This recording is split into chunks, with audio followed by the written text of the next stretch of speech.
নবীজিকে হত্যার জন্য বহু চেষ্টা করেছে, রাসূলকে দুনিয়া থেকে নিশ্চিহ্ন করার জন্য কত মাস্টার প্ল্যান করেছে।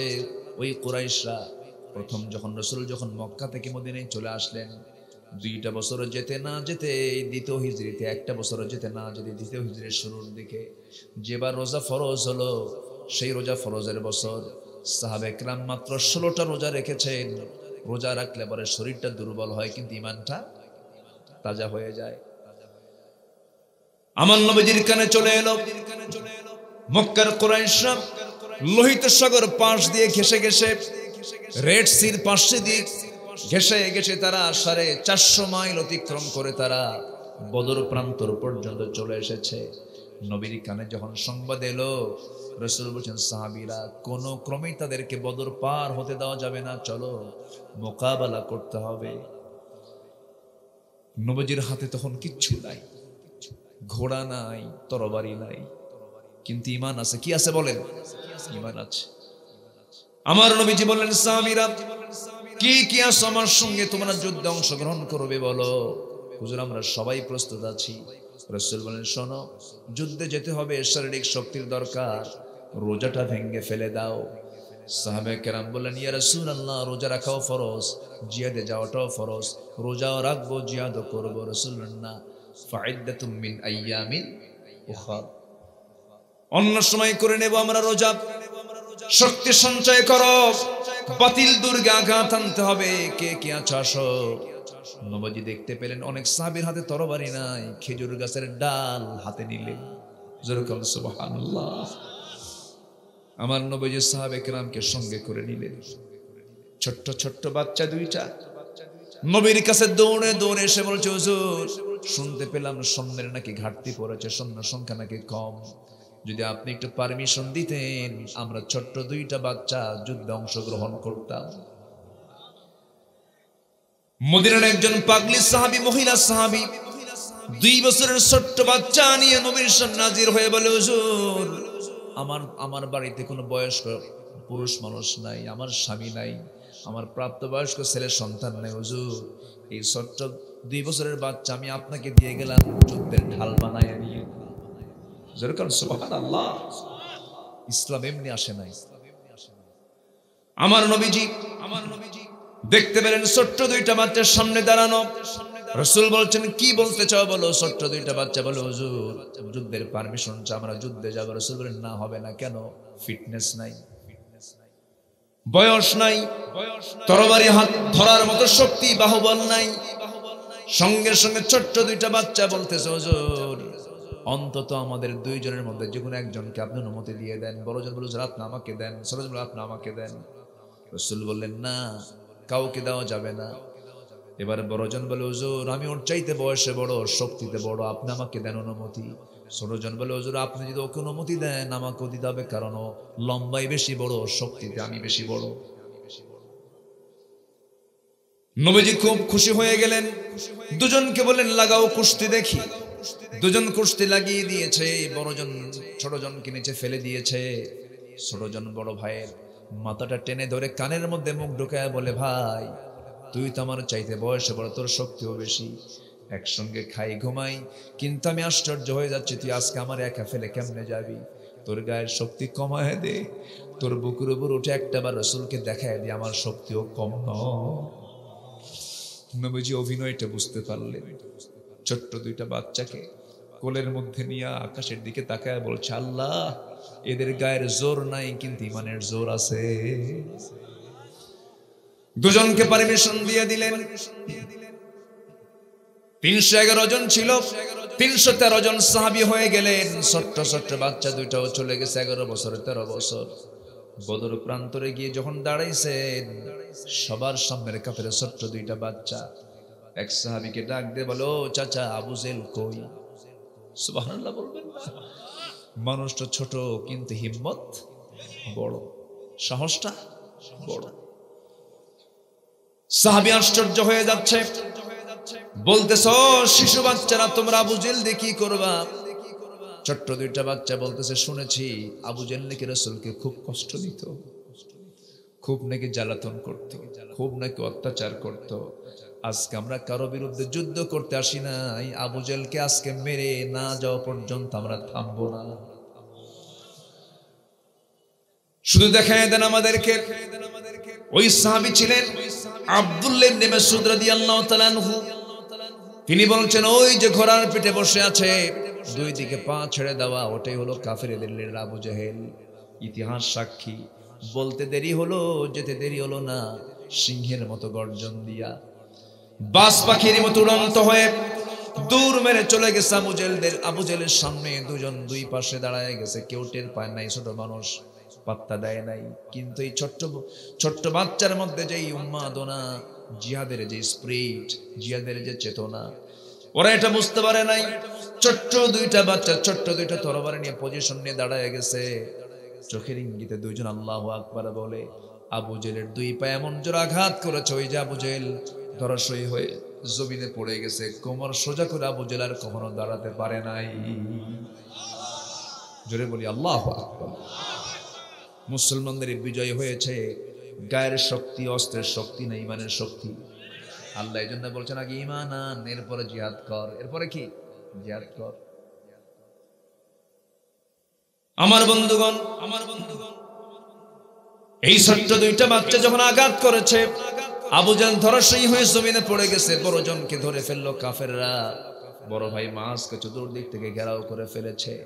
পিছন থেকে একজন তরবারির একটা আঘাত যখন বড় ভাই মাসের ডান হাতে যখন মেরে দিয়েছে, এক আঘাতে তার হাত থেকে তরবারি ঝনঝন করে পড়ে গেল। চামড়ার সঙ্গে ডান হাতটা জ্বলতেছে, দুলতেছে। যুদ্ধ করবেন কেমনে? দৌড় মেরে চলে গেলেন তরবারির কাছে, চট করে বাম হাতে তুলে নিয়ে যুদ্ধ চালাতে লাগলেন। বাম হাতে তরবারি চালাতে গিয়া চামড়ার সঙ্গে জ্বলে থাকে হাতটা এসে বাম হাতে ধাক্কা খায়, ডিস্টার্ব হয় মনে করে ডান হাত জ্বলন্ত হাতটা বাম পায়ে তোলা রেখে এত জোরে টান মারলেন, হাতটা ছিটকে পড়ে গেছে। বাম হাতে যুদ্ধ করতে করতে বাম হাতও কেটে ফেলে দিয়েছে। দুটা হাত নাই, তরবারি পড়ে আছে, সামনে তীরের মতো সামনে দাঁড়ানো। একজন কাফের এসে মাথা বরাবর, মস্তক বরাবর মেরে দিয়েছে, মস্তকটা ছিটকে পড়ে গেছে। মাস দুনিয়া থেকে বিদায় হয়ে গোটা দুনিয়ার সমস্ত মুসলমানদেরকে জানান দিচ্ছেন, ও দুনিয়ার মুসলমানেরা, আল্লাহর জমিনে দিন কায়েমের জন্য জিহাদ করে জীবনটা আল্লাহর পথে এমন করে অকাতরে বিলীন করে দিতে হয়। জোরে বলুন সুবহানাল্লাহ, আরো জোরে বলুন সুবহানাল্লাহ।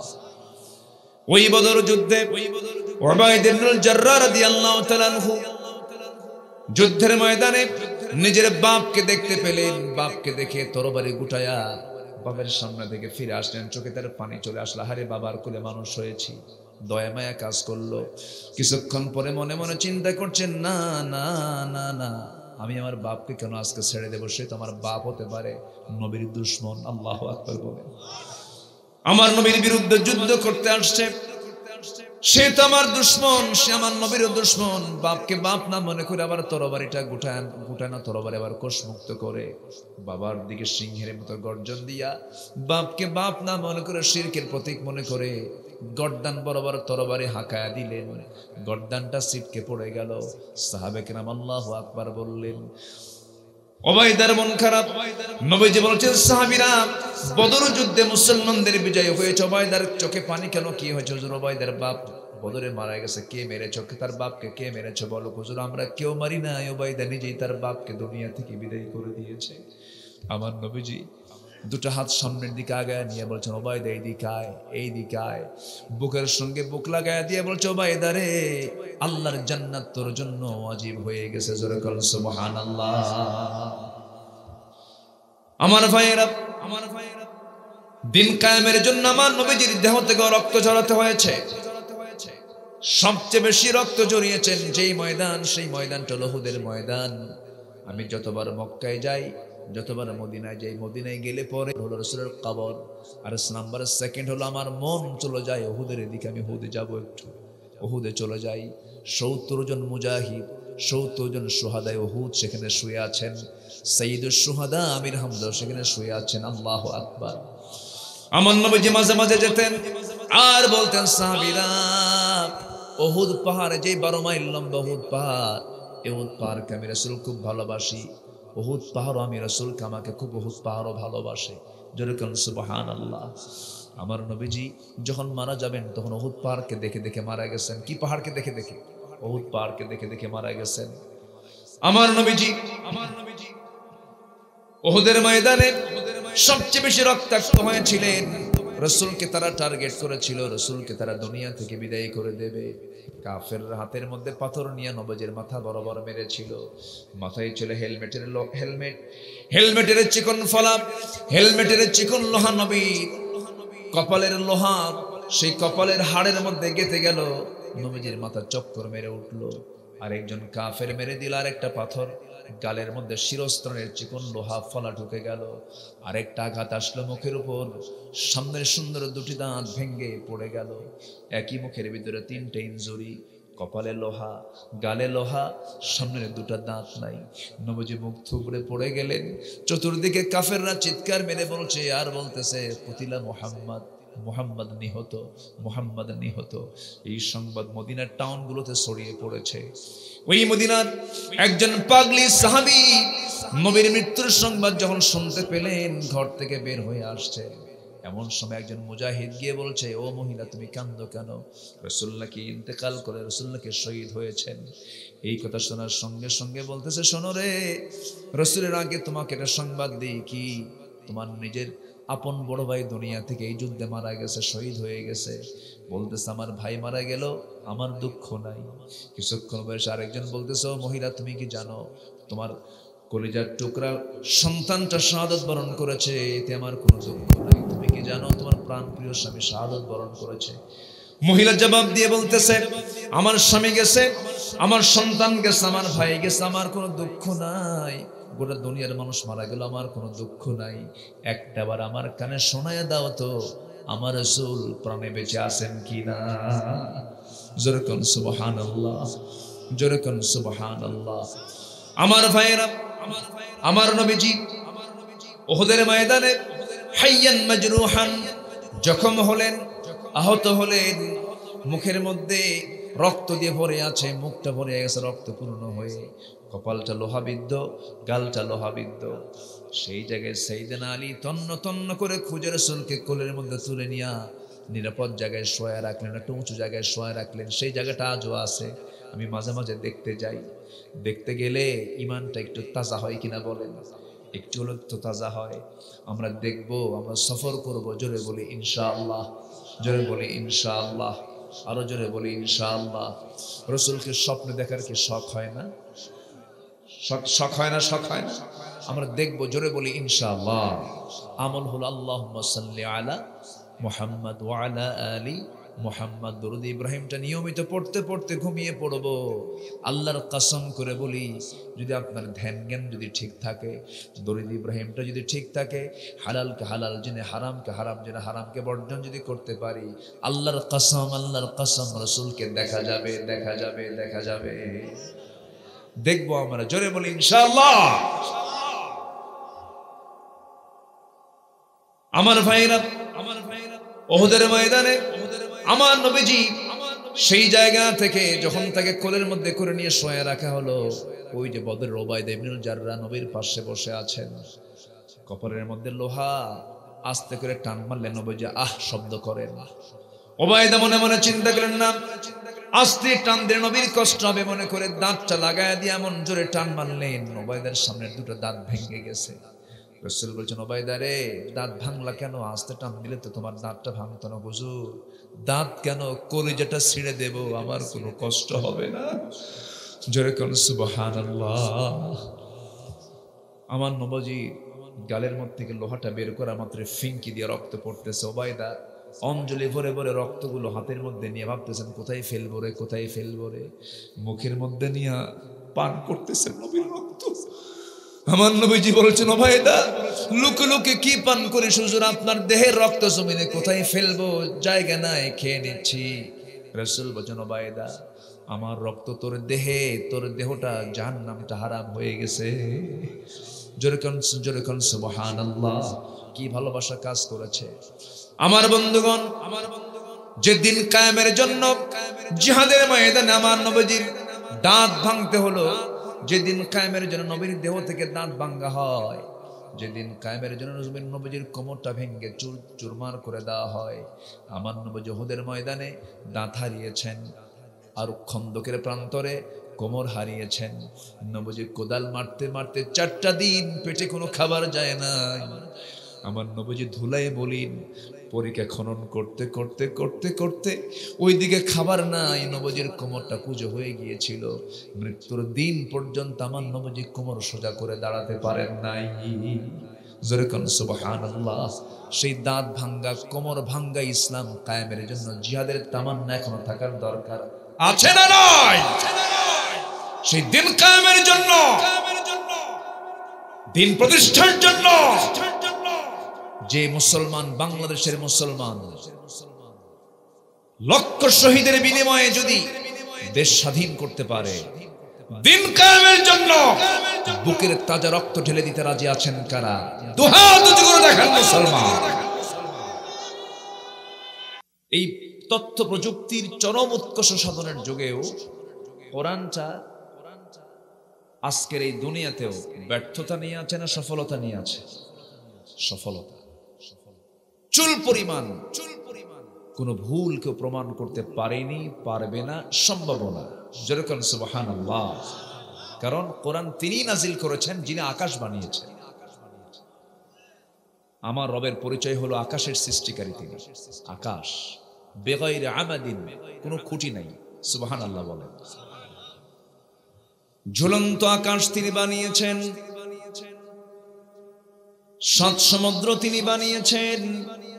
এমন পরিচয় পৃথিবীর কেউ দিতে পারবে না, তিনি তার পরিচয় দিতে নিয়ে এক জায়গায় বলছেন তাবারাকাল্লাযী জাআলা ফিস সামাই বুরুজান ওয়া জাআলা ফিহা সিরাজান ওয়া কমারান মুনীরা وهو الذي جعل الليل والنهار خلفة لمن أراد أن يذكر أو أراد شكورا অতীব বরকতময় সেই মহান প্রভু যিনি আকাশে প্রদীপ্ত সূর্য সেট করেছেন, রাতের আলোকিত চাঁদ সেট করেছেন, রাতটাকে দিনের স্থলাভিষিক্ত করে দিয়েছেন, দিনটাকে রাতের স্থলাভিষিক্ত করে দিয়েছেন। এত বড় বৃহৎ পরিচয় দেবার মতো মানুষ আর কেউ দুনিয়াতে আছে নাকি? কেউ কি আছে? না। আমার রব আকাশ চালান, আমার রব জমিন চালান, আমার রব পৃথিবীর এমন কোন প্রাণী নাই যে প্রাণীর খবর তিনি রাখেন না। আমার চোখে পড়ে না, আপনারা চোখে পড়ে না, এমন প্রাণীও দুনিয়াতে আছে না নাই? বলে আছে। স্থলভাগের যত প্রাণী আছে তার চেয়ে জলভাগের প্রাণীর সংখ্যাই বেশি, তাদের খাদ্যের পরিমাণও বেশি। কিন্তু এই পৃথিবীতে খাদ্য গুদাম যদি থাকে, শুধু কাদের খাদ্য গুদাম আছে? মানুষের। মানুষ ছাড়া কোনো প্রাণীর খাদ্য গুদাম লাগে না। শুধু জলভাগের একটা প্রাণীর তথ্য দিচ্ছে। জলভাগে একটা প্রাণী আছে, সবচেয়ে বড় প্রাণী নীল তিমি। যে নীল তিমির গায়ের ওজন হলো 120 টন, তার শক্তি হলো 1700 হর্স পাওয়ার। এই নীল তিমি তার প্রত্যেক দিন তার বাচ্চা তিমিকে, তার মা নীল তিমি প্রত্যেকটা দিন সকাল সন্ধ্যা 50 থেকে 60 মণ দুধ খাওয়ায়। 50 থেকে 60 মণ। এটা কোন খাদ্যমন্ত্রী দায়িত্ব পালন করে বলে? বলে পৃথিবীর কোন খাদ্যমন্ত্রীর ক্ষমতা আছে? সব না খায় মরত। শুধু একটা প্রাণীর কথা বললাম আমি। এইরকম করে পৃথিবীতে যত প্রাণী আছে, সমস্ত প্রাণীর রিস্কের দায়িত্ব আল্লাহ রাব্বুল আলামিন কোন মানুষকে দিলেন না। একটা ছোট্ট পাখি বাসা থেকে বের হয়ে যায় শূন্য পেটে সকালবেলা। বাবুই পাখি যে বাসাটা বানায়, দুর্বল বাসা না মজবুত বাসা? কে কইছে দুর্বল? আমার আপনার বাড়ি সিডর আইলাই সব লন্ড ভন্ড, ওর তাল গাছও ঠিক আছে, ওর বাড়িও ঠিক আছে। কি ঠিক আছে না? কি সুন্দর করে বাসা বানায়। পৃথিবীর যত আর্কিটেক্ট ইঞ্জিনিয়ার আছে, সিভিল ইঞ্জিনিয়ার আছে, যত ইঞ্জিনিয়ার, সমস্ত ইঞ্জিনিয়ারের মাথাগুলোকে আপনি এক জায়গায় করে বলেন, বাবুই পাখির ছোট্ট কয়েক গ্রাম ওজনের ব্রেন দিয়া, মোটর দানার মতো ব্রেন তার, এত ছোট্ট ব্রেন, এই ছোট্ট ব্রেন দিয়ে যে সুন্দর করে বাসাটা বানালো, এমন সুন্দর করে বাসা পৃথিবীর সমস্ত আর্কিটেক্ট ইঞ্জিনিয়ার, সিভিল ইঞ্জিনিয়ার আসো বানাও, কেয়ামত হয়ে যাবে, তারা বাবুই পাখির সঙ্গে এমন বাসা বানাতে পারবে না। পারবে? পারবে না। তার ডিজাইনে ভিন্ন। কি সুন্দর তার বাসা, কি সুন্দর তার প্রস্তুত প্রণালী। ওই ছোট্ট বাসার ভিতরে ড্রয়িং রুম আছে, বেডরুম আছে, কমন রুম আছে। বাবুই পাখি বেডরুমে তার বউ, তার গিন্নি নিয়ে শুয়ে থাকে, কমন রুমে ডিম থাকে, বাচ্চাগুলো থাকে, ড্রয়িং স্পেসে সোফা সেট থাকে, সামনে একটা দরজাও আছে। যখন কোনো মেহমান দরজায় এসে কলিং দেয়, দরজা খুলে ঠোঁটের সঙ্গে ঠোঁট মিলাইয়া সালাম বিনিময় হয়ে যায় এবং বলে, দোস্ত এই যে সোফা সেট, এই জায়গায় বসো, ভিতরে যেতে পারবা না, আমার বউ শুয়ে থাকে। ওয়ালাহু আসলামা মান ফিস সামাওয়াতি ওয়াল আরদ তাওআন ওয়া কারহা। আল্লাহু আকবার। সমস্ত প্রাণী ইসলাম মানে, সুবহানাল্লাহ বলবেন না? সমস্ত প্রাণী আত্মসমর্পণ করে কার কাছে? শুধু সমস্যা হলো মানুষের। বলেন সমস্যা কি? বলেন মানুষের। পৃথিবীর কোন প্রাণীর খাদ্য গুদাম লাগে না, খাদ্য গুদাম লাগে কার? মানুষের। আমার রাসূল বলেছেন, যদি কোনো বান্দা পাখির মতো যদি তাওয়াক্কুল করতো, একটা পাখি যেমন তাওয়াক্কুল রাখে আল্লাহর উপরে, প্রত্যেকটা বান্দার যদি তাওয়াক্কুলটা পরিপূর্ণ থেকে যেত, আল্লাহ তাআলা তাদেরকে পাখির মতো রিজিক দিয়ে দিতেন। কি করব, কি খাবো, কেমনে দিন যাবে, হতাশ হতাশ হতাশ, এটা ইমানদারের ভূমিকা নয়। ইমানদার শতভাগ নিশ্চিত হবে, সৃষ্টি করেছেন যিনি, খাওয়াবেন তিনি। ঠিক কি না? এই বিশ্বাস যার 16 আনা থাকে, তার কোনো হতাশা নাই, তার কোনো হতাশা নাই। আমার কথায় কি কোনো অসুবিধা হচ্ছে আপনাদের কারো? একটু কষ্ট করে শুনতে হবে, একটু ঠান্ডার কারণে আমার শ্বাস প্রশ্বাসে একটু কষ্ট হচ্ছে, কিন্তু আমি আছি। আপনি যতক্ষণ থাকবেন আমি থাকবো ইনশাআল্লাহ। বলে জোরে বলি ইনশাআল্লাহ। সম্মানিত ভাইয়েরা, তাহলে শুরুতেই আমি যে কথাটা বোঝাতে চাচ্ছিলাম সেটা হলো, সকল প্রাণীর ভিতরে ইসলাম মানতে কোনো সমস্যা কার মধ্যে? কোন প্রাণীর মধ্যে খাদ্য নিয়ে কোনো প্রবলেম, সমস্যা কার মধ্যে?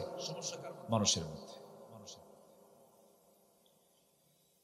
আমার বন্ধুগণ,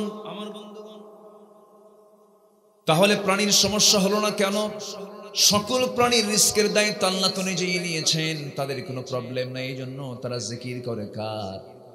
আল্লাহর জিকির করে। কিন্তু বান্দার জিকিরের মধ্যে কুফরিও আছে না নাই? বান্দার মধ্যে জিকির ফিকির কম। আল্লাহ রাব্বুল আলামিন বলছেন, ও বান্দা, তুই জিকির ফিকিরের জন্য আমি তোকে দুনিয়াতে পাঠিয়েছি, জিকিরও করবি ফিকিরও করবি। আল্লাহ তাআলা বলছেন, আল্লাযীনা ইয়াযকুরুনাল্লাহা কিয়ামান ওয়া কুউদান ওয়া আলা জুনুবিহিম ওয়া ইয়াতাফাক্কারুনা ফী খালকিস সামাওয়াতি ওয়াল আরদ ربنا ما خلقت هذا باطلا سبحانك فقنا عذاب النار জোরে বলুন আল্লাহু আকবার। যে সমস্ত বান্দারা দাঁড়িয়ে বসে শয়নে স্বপনে আল্লাহর জিকির করে এবং আল্লাহর সৃষ্টি নিয়ে গবেষণা করে শেষ পর্যন্ত বলে, আল্লাহ তুমি কোন সৃষ্টিকে অকাজে বানাও নাই, অবান্তর সৃষ্টি করো নাই, মুক্তিকে অনাসী বলে ফেলে, সবাই বলেন আলহামদুলিল্লাহি রাব্বিল রাব্বিল আলামিন। বান্দার মুখে থাকবে কার প্রশংসা? এক জায়গায় না সব জায়গায়? এক জায়গায় না সব জায়গায়? সব জায়গায়। কোন প্রাণী জিকিরের ভিতরে তাদের কোনো কৃপণতা নেই। সুবহানাল্লাহ, সুবহানাল্লাহ। একজন পয়গম্বর সকল প্রাণীর জিকির তিনি শুনতে পেতেন। সকল প্রাণীর ভাষা এবং তাদের জিকিরটা তিনি শুনতেন। সেই পয়গম্বরের নাম কি বলেন তো? তাহলে ওয়াজ করে করবো কি? হ্যাঁ, তাহলে মাদ্রাসার ফলাফল ভালো। মাদ্রাসার ফলাফল কি? ভালো। একটা জায়গায় আলো হলে সে আলোটা ছড়িয়ে পড়ে, এটা আলো না? মাদ্রাসা কি বলেন? আলো। আলোকে নিয়ে থাকবো আমরা, অন্ধকার দূর হয়ে যাবে। নিজে আলেম হতে পারিনি, সন্তানকে আলেম বানাবো। দিন শেষে কেউ আমার আপন না, দিন শেষে কিছুই আমার যাবে না।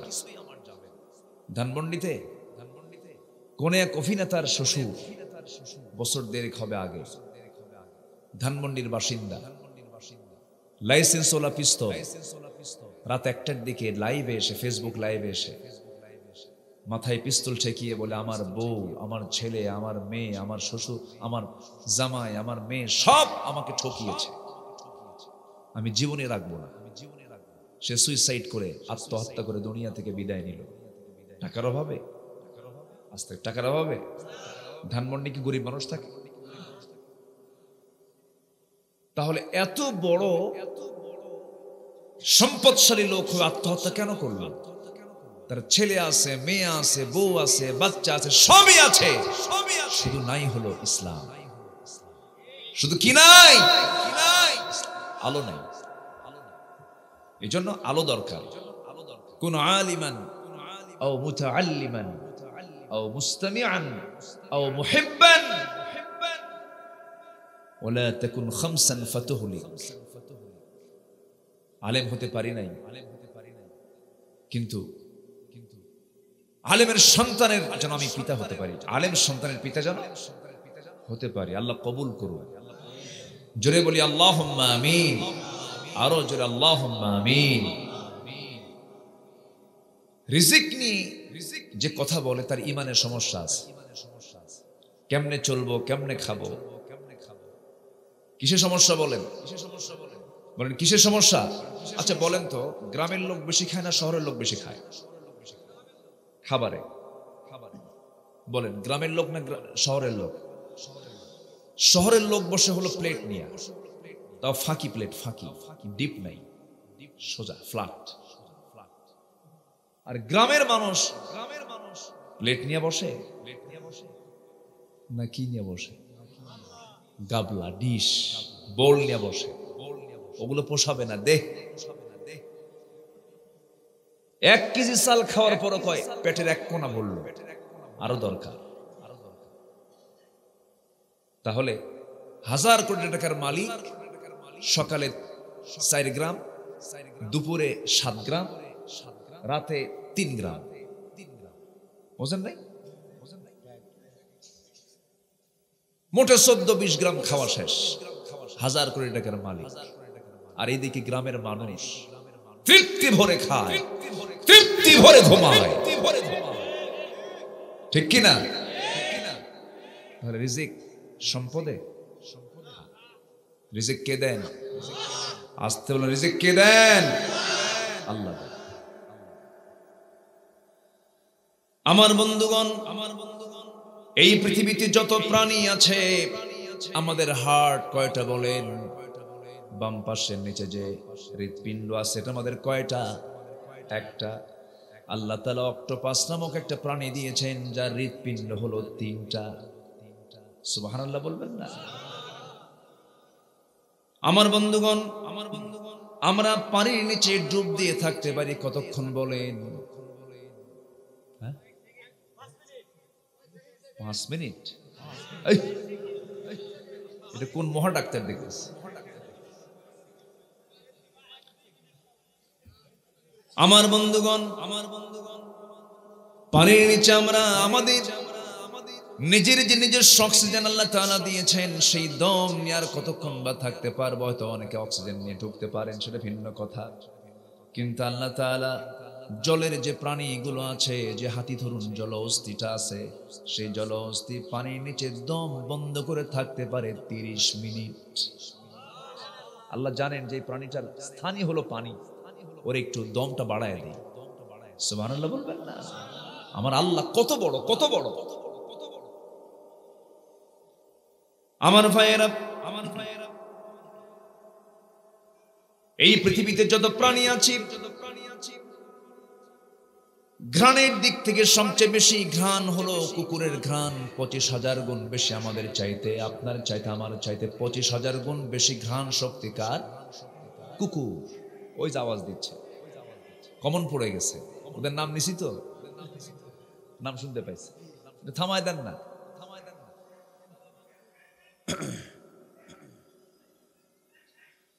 এই কুকুরটা এত তার ঘ্রাণ শক্তি, dog squad, dog squad Phensedyl ধরতে হবে জয়পুরহাট থেকে, আছে তো নাকি? এই দেখেন, সব কিন্তু হুজুর খবর রাখে। এই ফেন্সিডিল ধরার জন্য কোথায় রাখছে ধরতে পারছে না, ধরার জন্য ডগ স্কোয়াডকে যদি ছেড়ে দেওয়া হয়, তার নাকের মধ্যে আল্লাহ তাআলা যে ঘ্রাণ শক্তি দিয়েছেন, মানুষ যতটুকু ঘ্রাণ পায় তার চাইতে 25,000 গুণ ঘ্রাণ শক্তি আল্লাহ তাআলা কুকুরকে দিয়েছে। কুকুর কোন প্রাণী কিন্তু কম না। ওই কুকুরের চাইতে আবার ছোট্ট ছোট্ট পিঁপড়া, পিঁপড়া নামে সূরা আছে সূরাতুন নামাল, এই পিঁপড়ার যে ঘ্রাণ শক্তি ওই কুকুরের চাইতে আল্লাহ রাব্বুল আলামিন কয়েকশো গুণ আরো বাড়ায়া দিয়েছেন। জোরে বলি সুবহানাল্লাহ। পিঁপড়া, পিঁপড়াও কথা কয়, কিন্তু পিঁপড়ার ভাষা আছে না নাই? তার ভাষা শিখে শুনেছেন কোন পয়গম্বর? সুলাইমান। এরকম বড় ভাষাবিদ এখন দুনিয়াতে বহু আছে না? আছে? কেউ আসবে?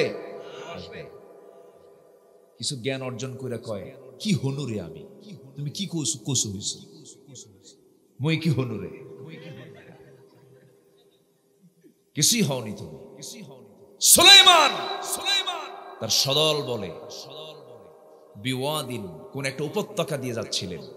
সে উপত্যকায় যেতে যেতে তার হাজার হাজার সৈন্য বাহিনী নিয়ে যাচ্ছিলেন। তার রাজত্ব ছিল গোটা দুনিয়া। যেরকম সুবহানাল্লাহ। তাহলে মুসলমানদের রাজত্ব কি? গোটা দুনিয়া। যাচ্ছিলেন, হঠাৎ করে একটা উপত্যকা, অর্থাৎ দুই পাহাড়ের ঠিক মাঝখানে যে জায়গাটা যাচ্ছিলেন, এমন সময় হঠাৎ করে আল্লাহর পয়গম্বরের কানে একটা আওয়াজ আসলো। যে আওয়াজটা দিচ্ছে হলো পিঁপড়াদের লিডার, পিঁপড়ার যে লিডার, সেই লিডার তার জনগণকে বলতেছে, উদখুলু মাসাকিনাকুম, উদখুলু মাসাকিনাকুম, তোমরা তোমাদের বাসার মধ্যে ঢুকে পড়ো তাড়াতাড়ি, খুব দ্রুত। সুলাইমান তার বাহিনী নিয়ে আসতেছে, পদপিষ্ট হয়ে আমরা শেষ হয়ে যাব। শুনলেন, চট করে গিয়ে এক রাজা আরেক রাজাকে ধরলেন। সুলাইমান হচ্ছে মানুষের নেতা, আর পিঁপড়ার নেতা তাকে হাতের তালুতে উঠলেন। ফাতাবাসসামা দাহিকান, কোরআনে আছে না এগুলো? সময় তো না, আমার তো ওই সাবজেক্ট না, আমি লাইনে যাব। আমি ফাতাবাসসামা দাহিকান, তিনি মুস্কি মুস্কি হাসলেন, তার কথা শুনলেন।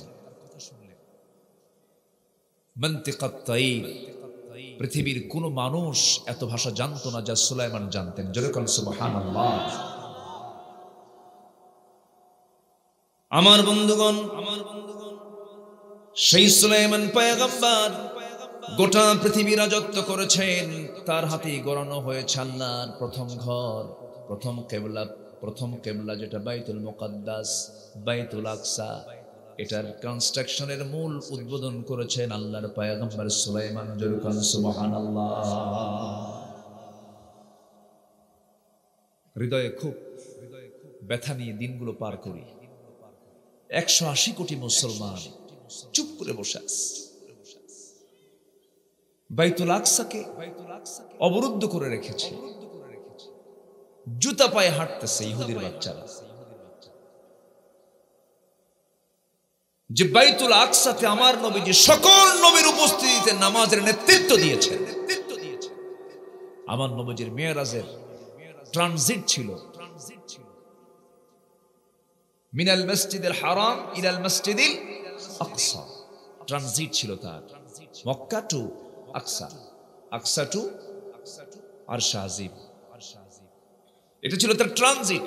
সেই ট্রানজিটের জায়গা যেখানে রাসূল করিম সাল্লাল্লাহু আলাইহি ওয়াসাল্লাম তিনি বোরাক রেখেছিলেন, জিবরিল আমিন সেখানে ছিলেন। আমার নবীজির সৌজন্যে সকল পয়গম্বরকে আল্লাহ তাআলা সেদিন বাইতুল আকসায় হাজির করেছেন। সেই বাইতুল আকসা আজকে অবরুদ্ধ অবস্থায় আছে। যদি এই হামলাটা যদি এই অবস্থাটা যদি বাইতুল হারামে করা হতো, আল্লাহর ঘরের কি দাম নাই? আস্তে কয় সম্মান নাই? এই সম্মান উদ্ধার করার দায়িত্ব কার? আমাদের দায়িত্ব না? কি করতেছি আমরা বলে? আমাদের নেতারা কি করছেন? 180 কোটি মুসলমান,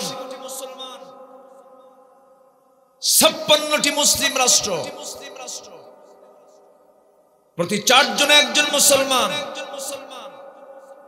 বিশ্বের 10টি ধনী রাষ্ট্রের তালিকায় কয়েকটা মুসলিম রাষ্ট্রই হবে শীর্ষস্থানে। এত সম্পদ, প্রাকৃতিক খনিজ, তেল কাদের?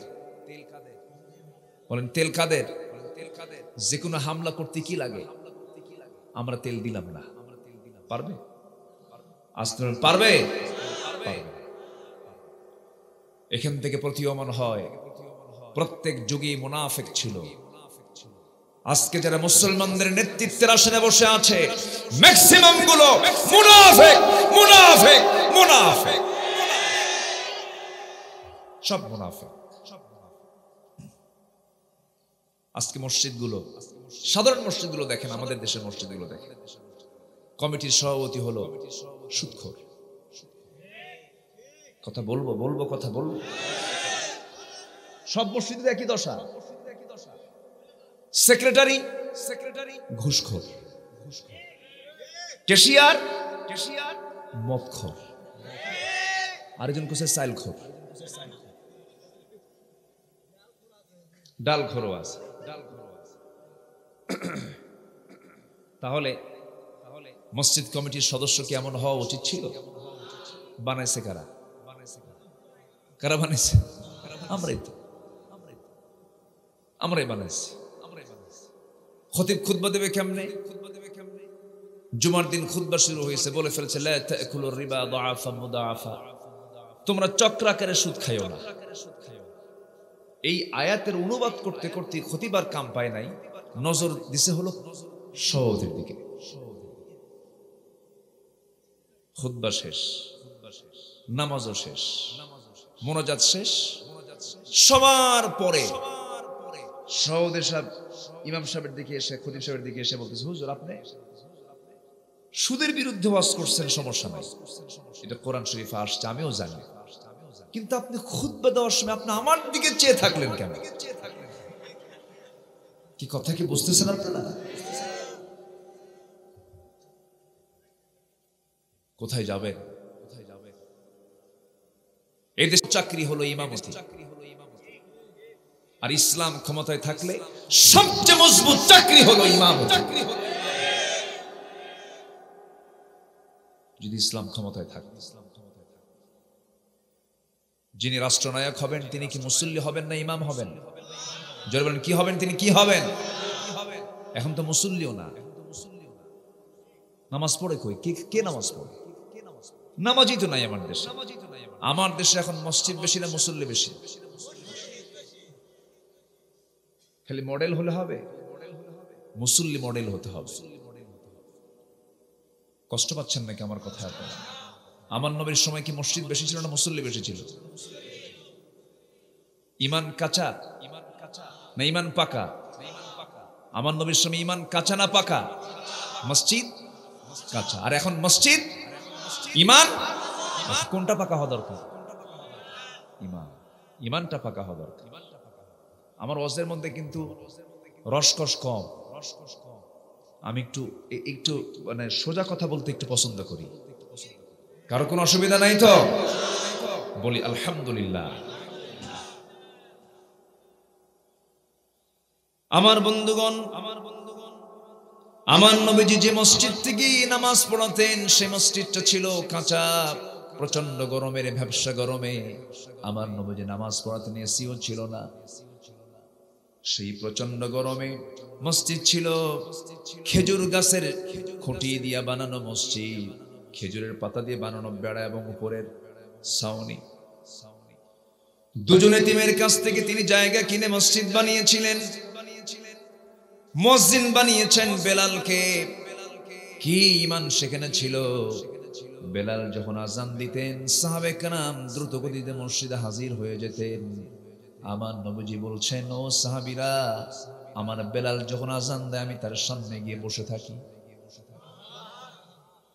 আমার বেলাল যখন আজান দেয় আমাকে দেখে দেখে আজান দেয়।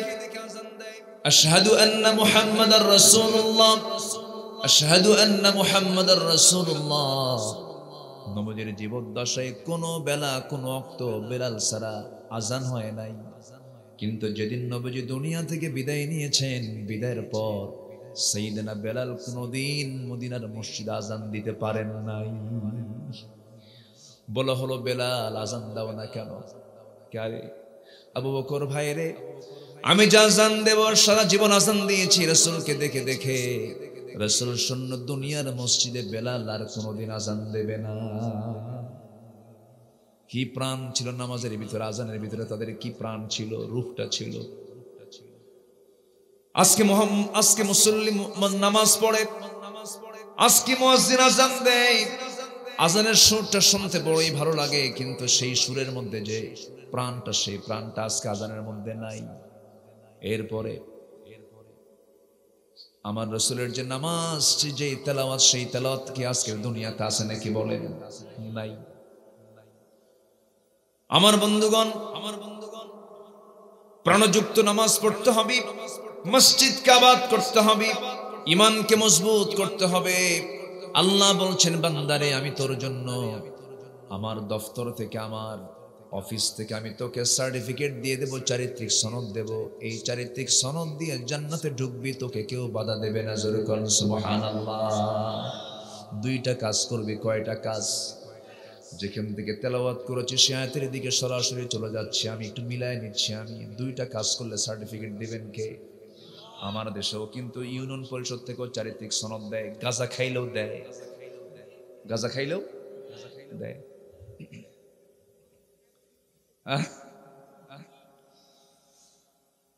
আমার বন্ধুগণ, আল্লাহ বলছেন, বান্দার আমি তোকে সার্টিফিকেট দিয়ে দেব, দুনিয়ার কোনো সার্টিফিকেট তোর লাগবে না। দুইটা কাজ তুই করে আসবি। এর মধ্যে এক নাম্বার বড় পুঁজি হলো ঈমান। বড় পুঁজি কি বলেন? ঈমান। কিন্তু একটা লোকের নামে যদি হয় ঈমান আলী, তার তো আর ঈমান দরকার নেই। আছে না এরকম? আছে না? নাম হলো ঈমান আলী, নামাজের ধারেও যায় না। নাম হলো রমজান আলী, রমজান মাসে দুপুর বেলা ভাত খায়। নাম হলো হিম্মত আলী, সাইকেলের চাকা বাস চলে শীত হয়ে পড়ে। নাম হলো আতর আলী, গোটা গায়ে গাজার গন্ধ। আছে না নাই? নাম হলো খোকা মিয়া, বয়স হলো 90 বছর। আছে না? নাম কি? খোকা মিয়া। বয়স কত? ও বুড়া হয় না। নাম দিয়ে কোনো কাম হবে না, ঈমান টানতে হবে, ঈমানটা পাকা করতে হবে। আল্লাহ রাব্বুল আলামিন বলছেন, ও সাহাবীরা, রাসূল বলছেন, ও সাহাবীরা শোনো, একটা বিষয় জেনে রেখে দিও, আল্লাহর কাছে কোনো চেহারা যাবে না, আল্লাহর কাছে কোনো পোশাক যাবে না, আল্লাহর কাছে কোনো বডি যাবে না। ইন্নাল্লাহা লা ইয়ানজুরু ইলা সাওয়ারিকুম ওয়ালা ইলা জাসামিকুম ওয়ালাকিন ইয়ানজুরু ইলা কুলুবিকুম ওয়া আমালিকুম। আল্লাহ তোমাদের দেহ দেখবেন না, আল্লাহ তোমাদের চেহারা দেখবেন না, তোমাদের পোশাক দেখবেন না, দেখবেন তোমাদের অন্তরটা, দেখবেন তোমাদের আমলগুলো। আমার বন্ধুগণ, তাই যদি হতো, বেলালকে সম্মান দিয়েছেন কে? আসতে বলবেন না কে? তিনজন মানুষ দুনিয়াতে কালো ছিলেন, কিন্তু তারা আল্লাহর কাছে খুব দামি ছিলেন, খুব বিখ্যাত মানুষের মধ্যে একজনকে বলেন বেলাল। এই তিন সাহাবীর কথা আজকে আমি একটু বলার চেষ্টা করে মনে করে দিবেন আমাকে, হ্যাঁ মনে করে দিবেন, যদি বাদ পড়ে মনে করে দিবেন ইনশাআল্লাহ। একজন হচ্ছেন বেলাল, আরেকজন হচ্ছেন সাইয়্যিদুনা লোকমান। নাম শুনেন নাই? লোকমান নামে একটা সূরা আছে না নাই বলেন? সেই লোকমানের নসিহত আছে না নাই বলেন? আল্লাহ বলছেন, ও দুনিয়ার মানুষ, আমার লোকমানের ওয়াজ আমি তোদের জন্য কোরআনে তুলে দিলাম, যা যেরকম সুবহানাল্লাহ। আমাদের ওয়াজ যদি আমরা কথা বলি তো 50 বছর 60 বছর 100 বছর পর হেরে যাবে, কিন্তু সাইয়্যিদুনা লোকমান যে ওয়াজটা করেছেন, কোরআন আছে তার ওয়াজ আছে।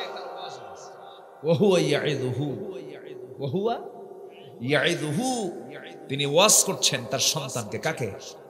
তাহলে ওয়াজ মূলত করতে হবে কাকে বলেন? সন্তানকে। ওহুয়া ইয়াইদুহু ইয়া বুনাইয়া। আল্লাহু আকবার। আজকে কোন বাপ ওয়াজ করেন না, কোন বাপ ওয়াজই করেন। ওয়াজ করবি কি? ওয়াজ তো জানি না, ওয়াজ করবি কি? এই লোকমান একজন কালো মানুষ ছিলেন, এত কালো, ঘন কালো ছিলেন, পা ছিল ফাটা, ঠোঁট ছিল মোটা মোটা, খসখসে কালো, তেলতেলা কালো না, বুঝতেছেন তো আমার কথা? খসখসা কালো, চেহারার মধ্যে কোনো সৌন্দর্য ছিল না, সামাজিক তেমন পরিচয় ছিল না, কিন্তু আল্লাহ তাআলা তাকে এমন সম্মান দিয়েছেন, ওয়ালাকাদ আতাইনা লুকমানাল হিকমা, আমি লোকমানকে হিকমত দিয়েছি, আমি লোকমানকে বিশেষ প্রজ্ঞা দিয়েছি। সাইয়্যিদুনা লোকমান তিনি এমন সুন্দর সুন্দর নসিহত করতেন। একদিন সন্তানদেরকে ডাক দিয়ে বলছেন, সন্তান এদিকে আয়, পৃথিবীর শ্রেষ্ঠ খাবার খাবি, শ্রেষ্ঠ জায়গায় ঘুমাবি, শ্রেষ্ঠ বিছানায় ঘুমাবি, পৃথিবীর শ্রেষ্ঠ খাবার খাবি, পৃথিবীর শ্রেষ্ঠ প্রাসাদে অবস্থান করবি। সন্তানগুলো হাসে আর বলে, আব্বা তোমার মেধার, তোমার এই প্রজ্ঞাপূর্ণ কথা শুনে আমরা বুঝতেছি না, আমরা তো ভাতই ভালো করে পাই না। এবার তিনি বলছেন, শোনো, শ্রেষ্ঠ খাবার তখনই তুমি খেতে পারবে যখন তুমি পরিশ্রম করবা। যেরকম সুবহানাল্লাহ। যখন পরিশ্রম করে তখন খাবার কমে না বাড়ে? বাড়ে। পরিশ্রম করবা, শ্রেষ্ঠ খাবার খেতে পারবে। শ্রেষ্ঠ বিছানায় থাকবে তুমি, যখন তোমার পরিশ্রমটা হবে তখন তোমার বিছানার জন্য কোনো ভালো কোনো বিছানার দরকার নাই। যদি একটা ইট হয়, ইটটাকেও বালিশ যদি বানায় ঘুমাও, তোমার প্রচুর ঘুম হবে তুমি যদি পরিশ্রম করতে পারো। সন্তানদেরকে পরিশ্রমী করতে বলছেন লোকমান আলাইহিস সালাতু ওয়াস সালাম। শ্রেষ্ঠ প্রাসাদে অবস্থান করবে, এর মানে হলো, ও আমার সন্তানরা, পৃথিবীর বিশাল বড় প্রাসাদ তুমি বানিয়ে সেই জায়গায় অবস্থান করছো, এটার নাম শ্রেষ্ঠ প্রাসাদ নয়। শ্রেষ্ঠ প্রাসাদ হলো মানুষের অন্তর। মানুষের অন্তর নামক এই বড় প্রাসাদকে তোমরা জয় করে ফেলবে। এর চেয়ে বড় প্রাসাদ আর দুনিয়াতে দ্বিতীয়টা নাই। মানুষের মনকে জয় কর। এখন কি মন জয় করা লাগে? মনে না থাকলেও জোর করে দেশ জয়। আস্তে কয়, ঠিক কিনা? মানুষের মন জয় করার দরকার নাই। অথচ ওমরের মতো মানুষ, ওমরের নাম শুনছেন তো সবাই? কয় নম্বর খলিফা? কয় নম্বর খলিফা? 2 নম্বর। অনেকদিন আগে এক মাহফিলে বললাম, ওমরে ফারুককে চেনেন কে? সামনে থেকে এক ছেলে দাঁড়ায় বলে, হুজুর চিনি। কে? কে আমাদের বাড়ির দোতলায় ভাড়া থাকে।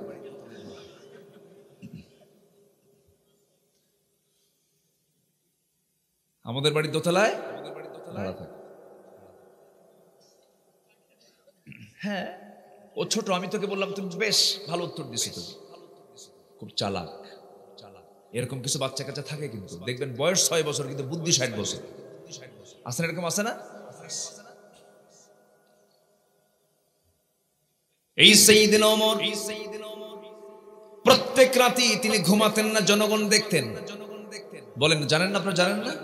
ইতিহাস তো সবার জানা আছে। প্রত্যেক রাত্রি তিনি জনগণকে দেখতে যেতেন, প্রতিবেশীকে দেখতে যেতেন। কোন একটা ছোট্ট রাত, ঈশার নামাজ পড়েছেন, বউকে বলছেন সামান্য কিছু খাবার দাও, আমি একটু বাইরে বের হয়ে যাচ্ছি। খাবার খেলেন, নামাজ পড়ালেন, বাড়ি থেকে বের হলেন। কোনো প্রটোকল লাগলো না, ছোট্ট একটা লাঠি নিয়ে তিনি চলাচল করতেন, একাকী চলতেন, কোনো প্রটোকল লাগতো না। তিনি একটা ভৃত্য, একটা চাকর এবং একটা উটকে সাথে নিয়ে তিনি লম্বা লম্বা সফরে বের হয়ে যেতেন। কিছুক্ষণ পর বলতেন, ভৃত্য তুই উটের লাগামটা ধর, আমি উপরে বসে। আবার বলতেন, আমি উটের লাগামটা ধরি, তুই উঠে বস, আমি তোকে ঠেলে নিয়ে যাই। জোরে বলেন সুবহানাল্লাহ। সম্মতা। রাতের গভীর আধারে সাইয়েদনা ওমর ফারুক রাদিয়াল্লাহু তাআলা আনহু প্রথমে শুনতে পেলেন ছোট্ট ছোট্ট বাচ্চাদের আওয়াজ, কান্নার আওয়াজ। সামনে গিয়ে দাঁড়ালেন আর বললেন, কোন পাষাণ মা সন্তানগুলোকে কাঁদায়? মহিলা বলছে, সন্তানগুলো কাঁদবে না কেমনে? তাদের কান্না কেমন করে বন্ধ করবো? আমি তো বিধবা, আমার বাড়িতে কোনো খাবার নাই। এক বস্তাটার বিশাল বড় একটা বস্তা সাইয়েদনা ওমর ফারুক নিজের কাঁধে বহন করে নিয়ে প্রতিবেশীর ঘরে দিয়ে বললেন, আটার বস্তা যখন ফুরে যাবে আমাকে বলবে, আমি নিজে তোমার বাড়িতে আবার পৌঁছায় দেব। আবার আরেক বাড়ির সামনে গিয়ে দাঁড়ালেন, ভিতর থেকে চিৎকার করা একটা মহিলার কান্না শুনলেন। কেন কান্দে? বাচ্চা পেটে, ডেলিভারি হচ্ছে না, ধাত্রী নাই, নার্সের অভাব, গভীর রাত, কাকে বলবেন? সোজা তিনি বাড়িতে আসলেন, বউকে বলেন, বউ আমার বোরকা পড়ো। বোরকা পড়ায় নিলেন। ওই বাড়ির সামনে দাঁড়িয়ে বইয়ের হাতটা ধরে বলছেন, আল্লাহর কসম, আমরা কিন্তু শাসক নই, আমরা হলাম জনগণের খাদেম। সুবহানাল্লাহ বলবেন না? স্ত্রীকে বললেন, শোনো আমার স্ত্রী, এই ঘরের মধ্যে যে নারী সন্তান ডেলিভারি হতে নিয়ে কষ্ট পাচ্ছে, যদি হঠাৎ করে নার্সের অভাবে যদি মারা যায়, কিয়ামতের আদালতে, আল্লাহর আদালতে আমার আর তোমাকে আসামির কাঠগড়ায় খুনির কাতারে দাঁড় হতে হবে। যাও তাড়াতাড়ি। বউকে নার্স বানালেন। সুবহানাল্লাহ বলবেন না? বউকে কি বানালেন? আর নিজে কুলি হলেন, আটার বস্তা নিজে পিঠে বহন করে জমা দিলেন। সামনের দিকে চলতে লাগলেন। চলতে চলতে হঠাৎ করে তিনি তার কানের ভিতরে গুনগুন গুনগুন করা কিছু আওয়াজ তিনি শুনতে পেলেন। কে যেন গান গাচ্ছে, মহিলার কণ্ঠ শোনা যায়। ডাকলেন, কে আওয়াজ করে? সমস্ত গান গাও, কোন আওয়াজ বন্ধ হয়ে গেছে। ছোট্ট একটা কুঠির ঘর, খেজুর পাতার বানানো বেড়ার ঘর। দরজায় নক করলেন, দরজা খুলল না। পিছন দিক থেকে আস্তে করে বেড়াটা টান মারলেন, কারণ তিনি তোর শাসক মানুষ, আসামি, তাকে ধরতেই হবে। খুললেন, তার কোনো দোষ নাই। ভিতরে ঢুকলেন, লক্ষ্য করে দেখেন একজন নারী, মাথায় কাপড় দেওয়া, সামনে প্রদীপ জ্বালানো। সাইয়েদনা ওমর ফারুক বললেন, দরজায় ডাক দিলাম বারবার, তুমি দরজা খুললে না, তুমি গুনগুন করে গান গাও কেন? বিরহের গান কেন গাচ্ছ? পুরুষকে পাওয়ার জন্য কেন গান গাচ্ছ? আল্লাহর কালাম কিনে, এটা মুসলিম জনপদ, তুমি বুঝো না? মহিলাও কম না, মহিলা চিনতে না পেরে বলছে, তুমি কি? আমি তো চিনি না তোমাকে, তবে আমি গান গেয়েছি, এটা আমার একটা অপরাধ, কিন্তু তুমি আমার ঘরের মধ্যে ঢুকে একটা নয়, দুইটা নয়, মোটামুটি 3 থেকে 4টা বড় বড় ভুল করে ফেলেছো। সাইয়েদনা ওমর ফারুক বলেন, কি কি ভুল করেছি বলো? নাম্বার 1, তুমি ঘরের মধ্যে ঢুকবে, কিন্তু তুমি অনুমতি পাইছো নাকি? না। তুমি কি আয়াত বলে গেছো নাকি? লা তাদখুলু বুয়ুতান গায়রা বুয়ুতিকুম, কারো বাড়িতে ঢুকতে যাবেন অনুমতি ছাড়া। ওয়া তুসাল্লিমু আলা আহলিহা, সালাম দিয়ে ভিতরে ঢুকবে, সালামও দিলেন না, অনুমতিও নিলেন না। নাম্বার 3, আপনি আমার ঘরের মধ্যে ঢুকবেন, ভালো কথা, আপনি একজন পরপুরুষ, আমি একজন পরনের, আমার বাড়িতে কোনো পুরুষ মানুষ নাই। একটু হলেও আমার পর্দার খেলাফ হয়ে গেল। এই যে বড় বড় ভুলগুলো আপনি করলেন, আরেকটা ভুল হলো আমার সম্পদের ক্ষতি হয়ে গেল, আপনি আমার ঘরটা ভেঙে ফেললেন, বেড়াটা ভেঙে ফেললেন। এই 4টা ভুল যে আপনি করলেন, আমি আপনাকে ছাড়বো না। ওমর ফারুক বলছেন, তুমি কি করবা বলো? আগামীকালকে সকালবেলা যখন হবে, ওমরের আদালতে গিয়ে আমি তোমার বিরুদ্ধে মানহানির মামলা দায়ের করব। কার সামনে কয়? সাইয়েদনা ওমর ফারুক রাদিয়াল্লাহু তাআলা আনহু এবার বলছেন, মহিলা কেন মামলা দিবা? কেন মামলা দিবা না? আমি তোমাকে ছাড়বো না। ওমর ফারুকের মতো শাসকের সামনে গেলে পরে তোমার বিচার ঠিক হয়ে যাবে। ওমর ফারুক এবার বলছে, ও মহিলা শোনো, যে ওমরের কথা বলছে আমার জানা মতে ওমর লোকটা তেমন ভালো না। নিজের কথা কি ভালো বলা যায়? আস্তে কয়, ভালো বলা যায়? যখন তিনি বলেছেন ওমর তো লোক আমার জানা মতে তেমন কোনো ভালো নয়, সঙ্গে সঙ্গে মহিলা খেপে গিয়ে বলছে, দোস্ত আরেকটা জমা হলো তোমার। এই জনপদে, এই দুনিয়াতে যদি কোন আল্লাহর নিকটতম বান্দা থাকে, এই পৃথিবীতে সবচেয়ে শ্রেষ্ঠ বান্দা হচ্ছেন যাকে আল্লাহ রাসূল বলেছেন, আমার পরে নবুয়তের দরজা খোলা থাকলে লাকানা ওমর, আমার ওমর নবী হয়ে যেত। আপনি কাকে কি বলেন? ওমরে ফারুক মাথা নিচু করে কান দেয়ার বলে, আল্লাহ মহিলার দোয়াটা তুমি আল্লাহ কবুল করো। তারা মানুষের মন জয় করেছেন, মন হৃদয় জয় করেছেন। হৃদয় রাজ্যের রাজা হন, জোর করে রাজত্ব দখল করা ঠিক না।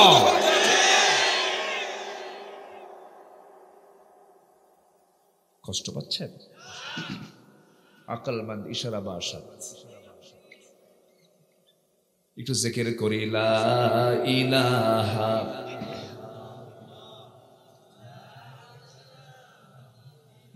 আরো জোরে, লা ইলাহা আরো জোরে, লা ইলাহা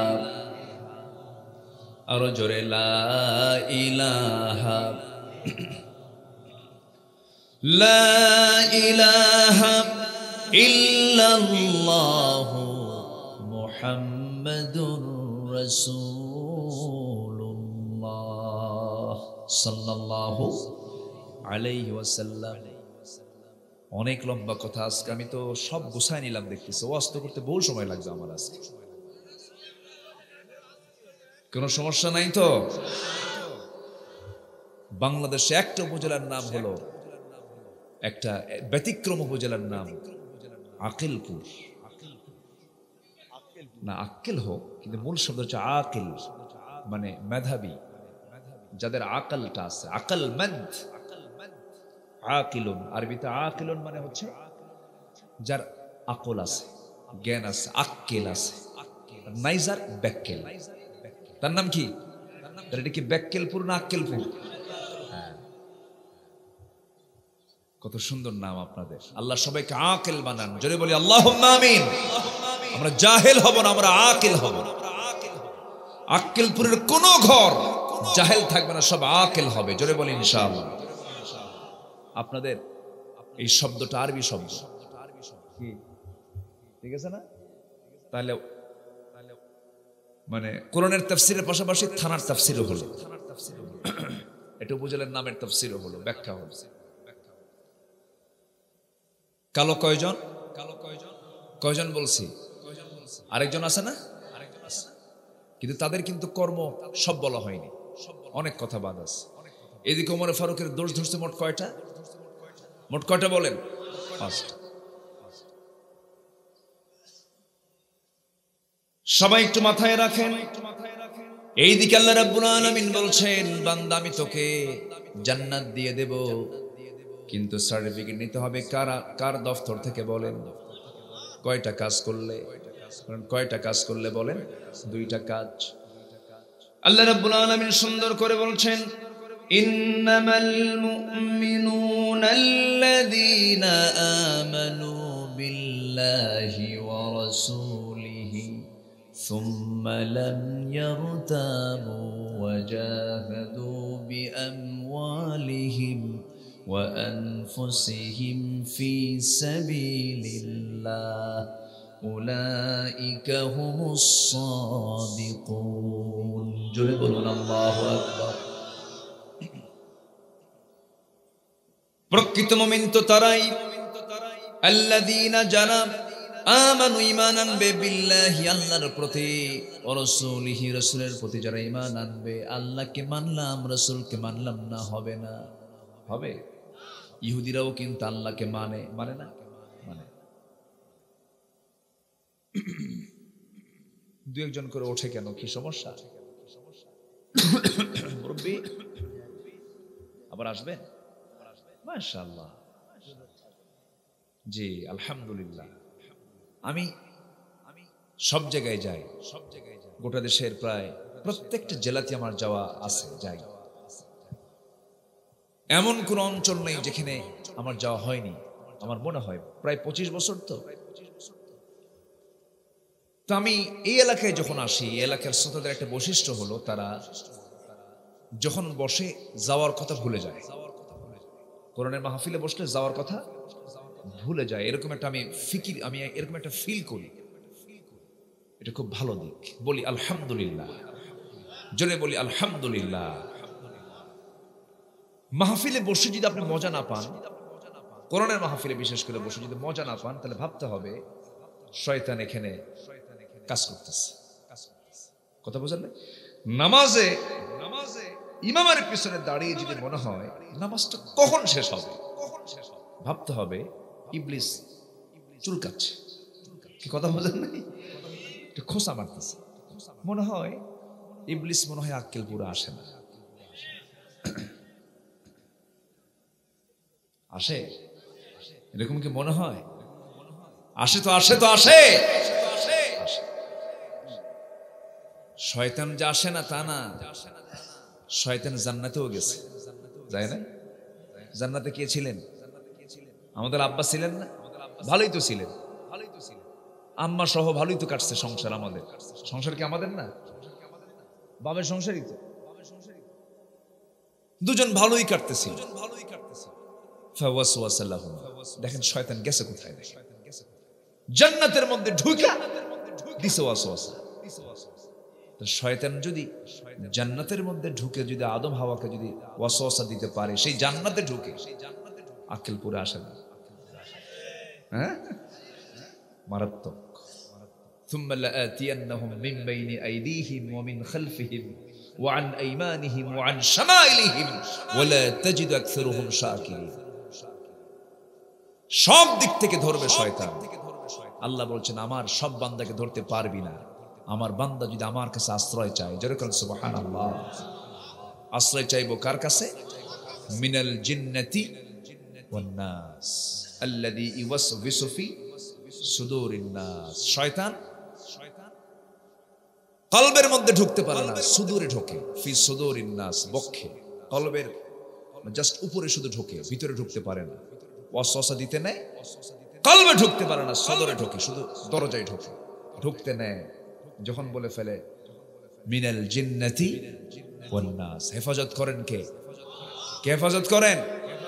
আল্লাহ। আমার বন্ধুগণ, মূল আয়াতের দিকে চলে আসি। এক নাম্বার হলো, বড় পুঁজি হলো ঈমান। আল্লাহকে মানলাম, রাসূলকে মানলাম না, তা হবে না। ইহুদিরা কিন্তু আল্লাহকে মানে কিন্তু রাসূলকে মানে না, রাসূলকে মানে কিন্তু পেঁচ লাগায়া মানে। খ্রিস্টানরা আল্লাহকে মানে কিন্তু সাথে সাথে বলে দেয় ঈসা হলো আল্লাহর ছেলে। যেরকম নাউজুবিল্লাহ। ঈমান আছে না গেছে? ঈমান আছে? নাই। ইহুদিরা বলে উযায়ের হলো আল্লাহর ছেলে। দেখেন কত বড় মারাত্মক কথা বলে ফেললো। ওয়াকালাতিল ইয়াহুদু উযাইরুন ইবনুল্লাহ ওয়াকালাতিন নাসারাল মাসীহু ইবনুল্লাহ। কি বাজে কথা তারা বলল, কি বাজি কথা তারা মন্তব্য করে ফেললো। আল্লাহর ছেলে আছে, একজনকে আল্লাহর ছেলে বললো ইহুদিরা, আর একজনকে আল্লাহর ছেলে বলে চালিয়ে দিল। এবং তারা শুধু এই কথাই বললো না, আরো মারাত্মক মারাত্মক কথা তারা বলে ফেলেছে।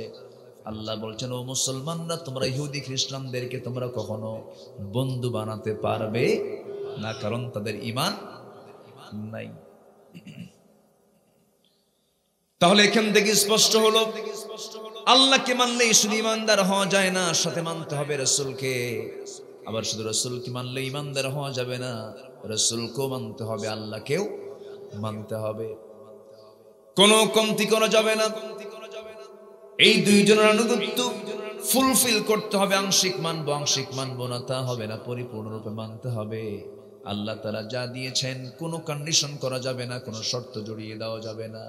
আল্লাহ যা হালাল করেছেন তা হালাল বলে জানতে হবে, আল্লাহ যা হারাম করেছেন তা হারাম বলে জানতে হবে। হারামকে বর্জন করতে হবে, হালালকে ধরতে হবে, হারামকে সম্পূর্ণ প্রত্যাখ্যান করতে হবে। আমার দেশে এমন কিছু মুসলমান আছে যে সমস্ত মুসলমানগুলো মসজিদে গিয়ে নামাজও পড়ে, হোটেলে গিয়ে মদও খায়। আছে না? আছে। বলে যে মদ খায়া ফজর নামাজ পড়ে দোয়া করে মাফ চেয়ে নেব। এরকম পাবলিক কিন্তু আছে, আছে না? এরকম পাপ করব সকালে, মাফ চাবো বিকালে। এরকম টেকনিক কইরা আপনি যদি গুনাহগার হন, আপনার গুনাহ মাফ করবেন না তিনি কে? আসতে বলবেন তিনি কে? আল্লাহ তাআলা। ইচ্ছাকৃত কোনো গুনাহ করা যাবে? আসতে বলবেন না যাবে। ইচ্ছাকৃত কোনো গুনাহ করা যাবে না, কোনো পাপে জড়িয়ে যাওয়া যাবে না। হঠাৎ করে কোনো ভুল হয়ে গেছে, সঙ্গে সঙ্গে মাফ চেয়ে নেব, মাফ করে দিবেন কে? আল্লাহ তাআলা মাফ করে দিবেন। আমার বন্ধুগণ, দুঃখ লাগে, গত 2 দিন আগে আমার দেশে 31st নাইট পালন হয়েছে, কিন্তু আমার মাহফিল ছিল এক জায়গায়, মাইকের আওয়াজই শোনা যায় না, চতুর্দিকে মনে হয় বোমা ফুটতেছে। কি আছে না? আসলে এগুলো আছে না বলেন তো? 31st নাইট ইহুদিদের, খ্রিস্টানদের কালচার এটা। 14ই ফেব্রুয়ারি, 1 এপ্রিল এগুলো কোনো দিবস নয়। মুসলমানদের দিবস হলো ঈদুল ফিতর, ঈদুল আজহা, লাইলাতুল কদর, ওয়ালাইলিন আশর। এই সমস্ত দিন ছাড়া, রাত ছাড়া অন্য কোনো দিবস বা রাত ইসলামে মানা জায়েজ, জায়েজ। আমার বন্ধুগণ, জন্মদিন পালন করে, আছে না নাই? হ্যাপি বার্থডে টু কুত্তা, কুত্তার দিনও পালন করে, কুত্তার সঙ্গে কুত্তার বিয়ে দিয়ে দেয়, আছে না? এগুলো আছে তো। মানুষের মুখে খাবার না দিয়ে কুত্তাকে মাসে খাওয়ায় 3 লাখ টাকা, আছে না নাই?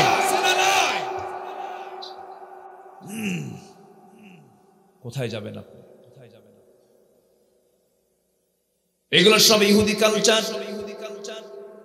ইহুদিদের কোন চরিত্র মুসলমান কখনো লালন করতে পারে না। আমার বন্ধুগণ, একজন সাহাবী, তিনি ইহুদি ছিলেন। আগে কি ছিলেন? ইহুদি ছিলেন। আব্দুল্লাহ ইবনে সালাম রাদিয়াল্লাহু তাআলা আনহু। শুধু ইহুদি ছিলেন না, ইহুদি পণ্ডিত ছিলেন। দিন গ্রহণ করার পরেও তিনি 2টা সিস্টেম বলতে পারেন নাই। উটের গোশত খেতেন না, উটের গোশত খেতেন না। নাম্বার 2 হলো, আরেকটা, তিনি শনিবারের ছুটিটা তিনি পালন করতেন। এই 2টা বিষয়ে যখন নবীর কানে চলে গেল, নামাজ ঠিক আছে, সব ঠিক আছে, কিন্তু 2টা কালচার তিনি বলেন নাই।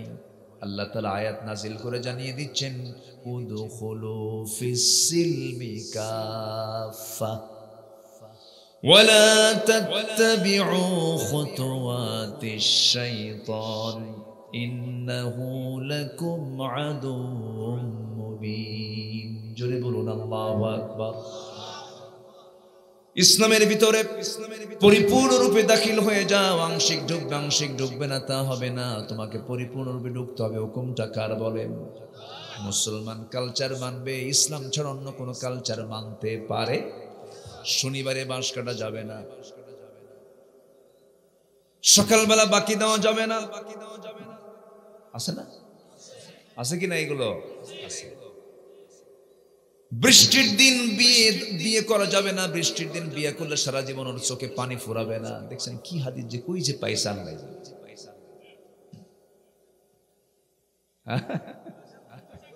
ওই তো দেখছেন,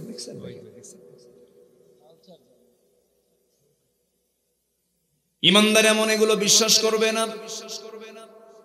দেখবেন প্রত্যেকটা শিশু বাচ্চার, ম্যাক্সিমাম বাচ্চার ডান কপালের ডান পাশে তো বাম পাশে কালো চিহ্ন দিয়ে দেয়, দেয় না? এটা কি দেয়? কিসের জন্য দেয়? এই তো বদনজর থেকে বাঁচার জন্য কালো টিপ দিয়ে দেয়, যেন বদনজর না লাগে। কিন্তু আমার বন্ধুগণ, বলুন তো, এটা বুখারী শরীফের না তিরমিজি শরীফের হাদিস? কোন শরীফ আছে? নাই শরীফ। হয়তো আপনার কপালেও দিয়েছেন আপনার মা, কি ঠিক আছে না? হয়তো আপনার কপালেও দিয়েছেন, আপনি জানেন না। কিন্তু আপনি আপনার আম্মাকে গিয়ে আজকে বলবেন, মা তুমি কি ছোটবেলা আমার কপালে টিপ দিছো না? খেয়ে দিয়েছিলাম। কেন? বদনজর থেকে বাঁচার জন্য। তুমি এটা পাইছো কই? তোর নানি কইছে। কে কইছে? নানি কি ধরবেন? নানি তুমি যে কপালে টিপ দিতে বলেছো পাইছো কই? আমার আম্মা কইছে। ঠিক আছে না? তাহলে এটা কি রাসূলের হাদিস না নানির হাদিস? এইরকম করে অসংখ্য ভুলগুলো আমরা করে থাকি। অনেক দিন আগে আমি একটা সফরে যাচ্ছিলাম, সেদিন আমি গাড়ি ভাড়া করে নিয়েছি। গাড়ি ভাড়া করে নিয়ে যাচ্ছি মাহফিলে, দেখি ড্রাইভার হঠাৎ করে সামনে এক জায়গায় ব্রেক দিয়ে বলল, হুজুর একটু থামেন, ওই যে মাজার শরীফ কিছু টাকা দিয়ে আসি। দেখছেন, আমার কি নিয়ে যাচ্ছে মাহফিলে, আর ও যায় মাজারে টাকা দেওয়া যাবে।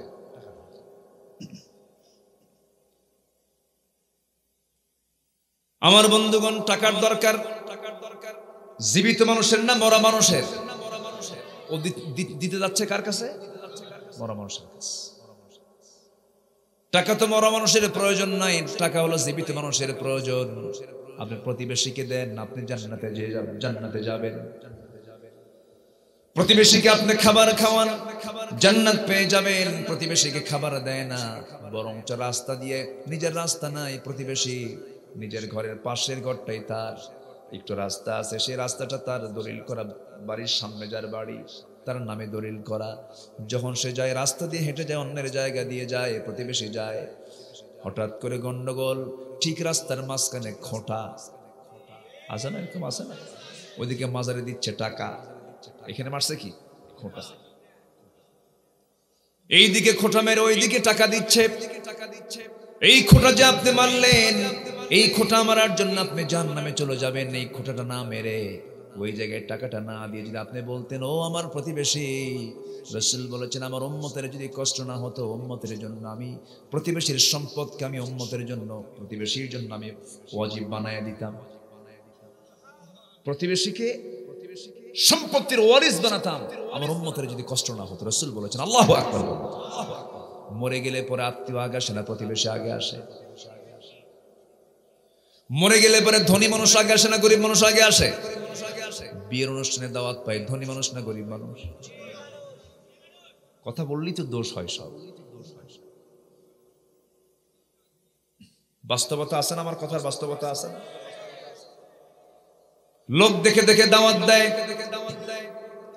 ওর দাওয়াত, ওকে দাওয়াত দিলে পরে বেশি টাকা দিতে পারবে না। বিয়ের অনুষ্ঠানে কোনো টাকা চাওয়া ঠিক না।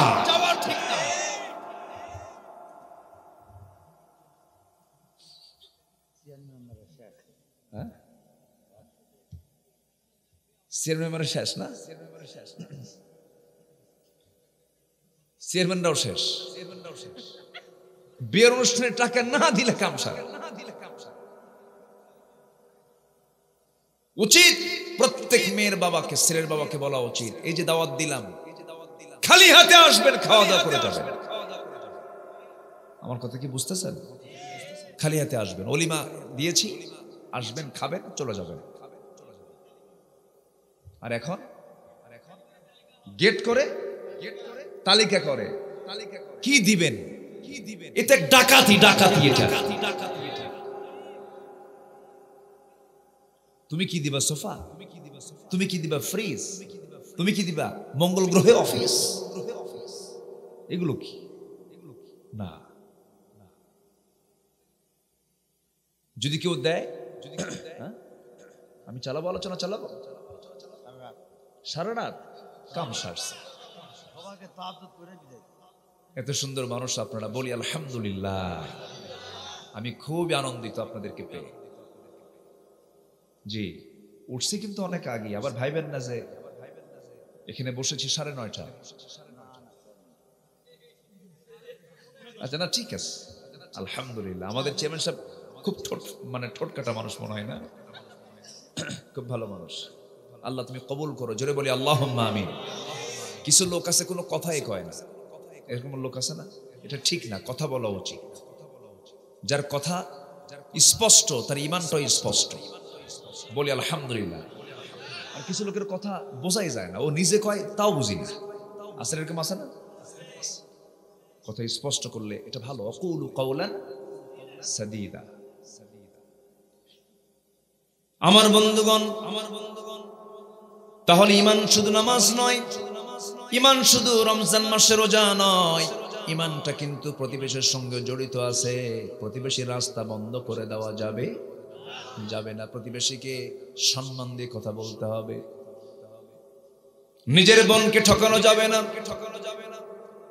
একই মার পেট থেকে, একই মার উদর থেকে জন্ম নিয়েছেন আপনি, ভাই হয়েছেন। আপনার বোনটা মেয়ে হয়ে পৃথিবীতে জন্ম নিয়েছে। মেয়ে হয়ে পৃথিবীতে এসেছেন বলে আল্লাহ রাব্বুল আলামিন তিনি ভালো জানেন। মেয়েকে দিয়েছেন 2 বিঘা, ছেলেকে দিয়েছেন 4 বিঘা। কে করে দিয়েছেন? আল্লাহ করে দিয়েছেন। এর মানে মেয়ে যে কম পেল তা নয়। মেয়েদের আয় আছে কিন্তু ব্যয় নাই, কিন্তু পুরুষের আয়ও আছে, ব্যয়ও আছে। মেয়েদের আয় আছে, ব্যয় নাই। কারণ মেয়ের সকল দায়িত্ব পালন করবে বাবা, না হলে স্বামী, না হলে ভাই, না হলে ছেলে। আল্লাহ সব জেনে বুঝে আইনটা নির্ধারণ করেছেন, হিসাবটা ক্লিয়ার করে দিয়েছেন। কিন্তু কিছু কিছু ভাইরা আছে বোনদেরকে ঠকায়। এমন ভাই মনে হয় আক্কেলপুরের নাই। আমি কিন্তু জায়গায় হাত দিচ্ছি আজকে। হুজুর কি মাহফিল আসলাম, এই জমি যদি বের হয়ে যায় তাহলে তো কাম সারা। এই মাহফিলে আসলাম কেন?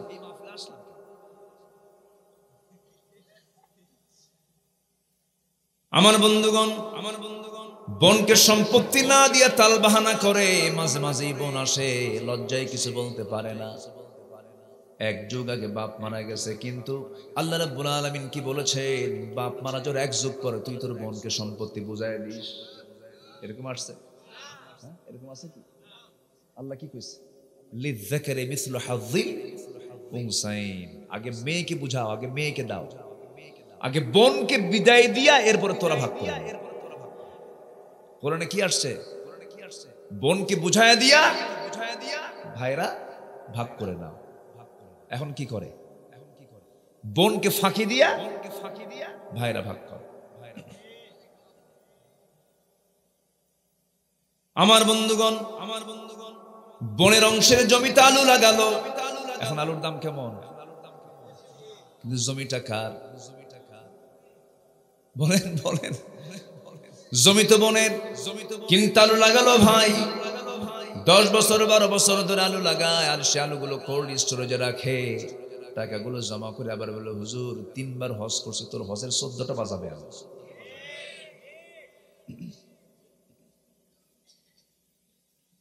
আমার বন্ধুগণ, 14 বার হজ করলেও কোনো কাজ হবে না। বোনকে আলুর দাম দিতে হবে, বোনকে জমির ন্যায্য পাওনা দিতে হবে, জমি তার হাতে হস্তান্তর করে দিতে হবে। বাপের 3টা ভাই, একটা গামছা বাবা ঘাড়ে রেখে গেছে, ঘাড়ে একটা গামছা থুইয়া মারা গেছে। 3টা ভাই বাবার 3 টুকরা করে 3 ভাইকে বুঝাইয়া দিতে হবে। এটা ইসলাম, এটা ঈমান। এটা কি বলেন? ঈমান। ওঠে কারা? যারা বোনকে দেয় না তারা নাকি? বসেন বসেন, বেশি রাত তো হয়নি এখনো, বসেন না, একটু সময় বসেন।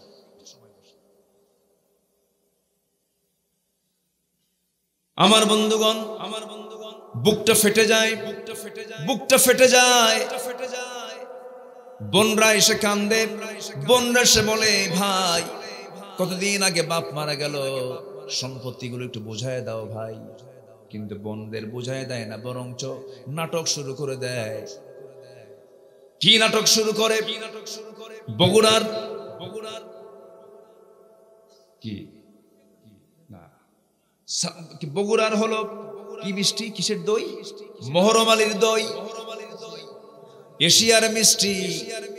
এরপরে দামি দামি কিছু মিষ্টি টিষ্টি নিয়ে এসে মাঝে মাঝে একটু দাওয়াত দিয়ে খাওয়ায়। পাশে বসায় বলে, বোন আমার একটা কথা বলি, মন খারাপ করো না, কি অংশ নিলে কিন্তু ধ্বংস হয়। এটা কোন হাদিসে আসছে? কোন? এটা কি শয়তান থেকে বর্ণিত না? কিসের থেকে বর্ণিত? একটু গরম পানি দিতে হবে আমার, একটু গরম পানি এটাকে ভরাই দেয় না, গরম পানি নিয়ে আসে। আমার বন্ধুগণ, তাহলে অংশ নিলে ধ্বংস হয় এমন জাতীয় কথা কি ঈমানের না, জাহালাতের। মারাত্মক অপরাধ, মারাত্মক অপরাধ, এগুলো করা যাবে না। বোনকে বুঝায় দেব, ভাইকে বুঝায় দেব। এতিমের মাল মেরে খাওয়া চাচা তো আক্কেলপুরে নাই। আসতে বলবেন না, আছে না নাই? ভাই মারা গেছে, ভাতিজা বেঁচে আছে, ভাতিজার সম্পত্তির মালিক হয়ে গেছে, কিন্তু এতিম, সে ছোট মানুষ। সম্পত্তিগুলো, দামি দামি জায়গাগুলো শতক মিল করে, দামি দামি রাস্তার ধারের জায়গাগুলো চাচা দলিল করে দিয়েছে আরেকজনকে। আছে না এরকম?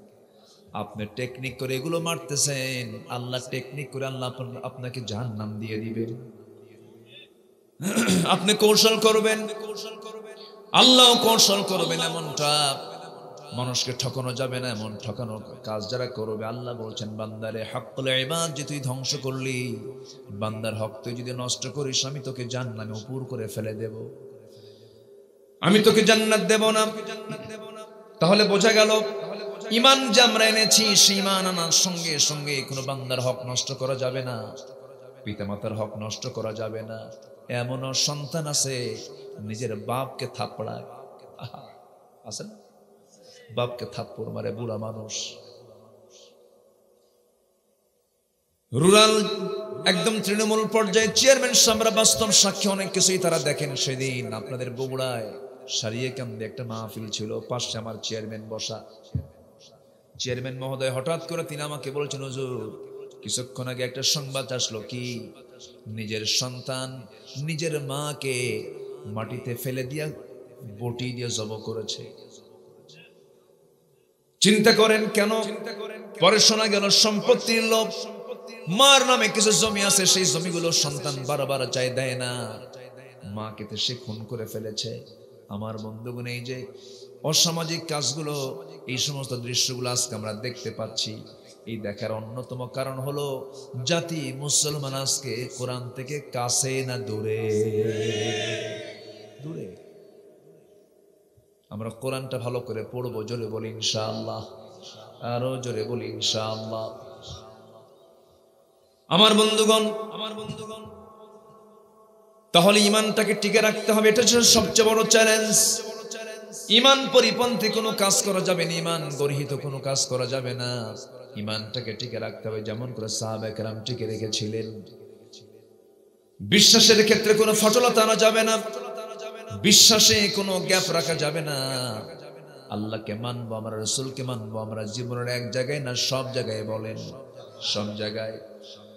আল্লাহ রাব্বুল আলামিন এরপরে বলছেন নাম্বার 2 কাজ হলো, আল্লাহ রাব্বুল আলামিন বলছেন ওয়াজাহাদু বিআমওয়ালিহিম ওয়া আনফুসিহিম ফি সাবিলিল্লাহ উলাইকা হুমুস সাদিকুন। জোরে বলুন আল্লাহু আকবার। নাম্বার 2 হলো যারা আল্লাহর পথে জিহাদ করবে, আল্লাহর পথে যারা সংগ্রাম করবে। জিহাদ শব্দটা কে দিয়েছেন বলেন? আসতে বলবেন না, কে দিয়েছেন বলেন? জিহাদ আর জঙ্গিবাদের সঙ্গে কোনো সম্পর্ক আছে নাকি? জিহাদ এক জিনিস, জঙ্গিবাদ আরেক জিনিস। আসেন দোয়া করি নাকি? এইগুলো নড়াচড়া করে কেন? ও এখন তো প্রচন্ড শীত। হ্যাঁ, প্রচন্ড শীতের কারণে কোথাও তো আর বের হওয়ার জায়গা নাই। লাইন তো একটাই, নিম্নচাপ। জি, 9টায় উঠতে চেয়েছিলাম আমি, 9টায়, কিন্তু একটু দেরি করে ফেলেছেন আপনারা। বেশি আগে উঠলে আলোচনার পরিবেশ ঠিক থাকে। আলহামদুলিল্লাহ বলেন, জিকির করি লা ইলাহা,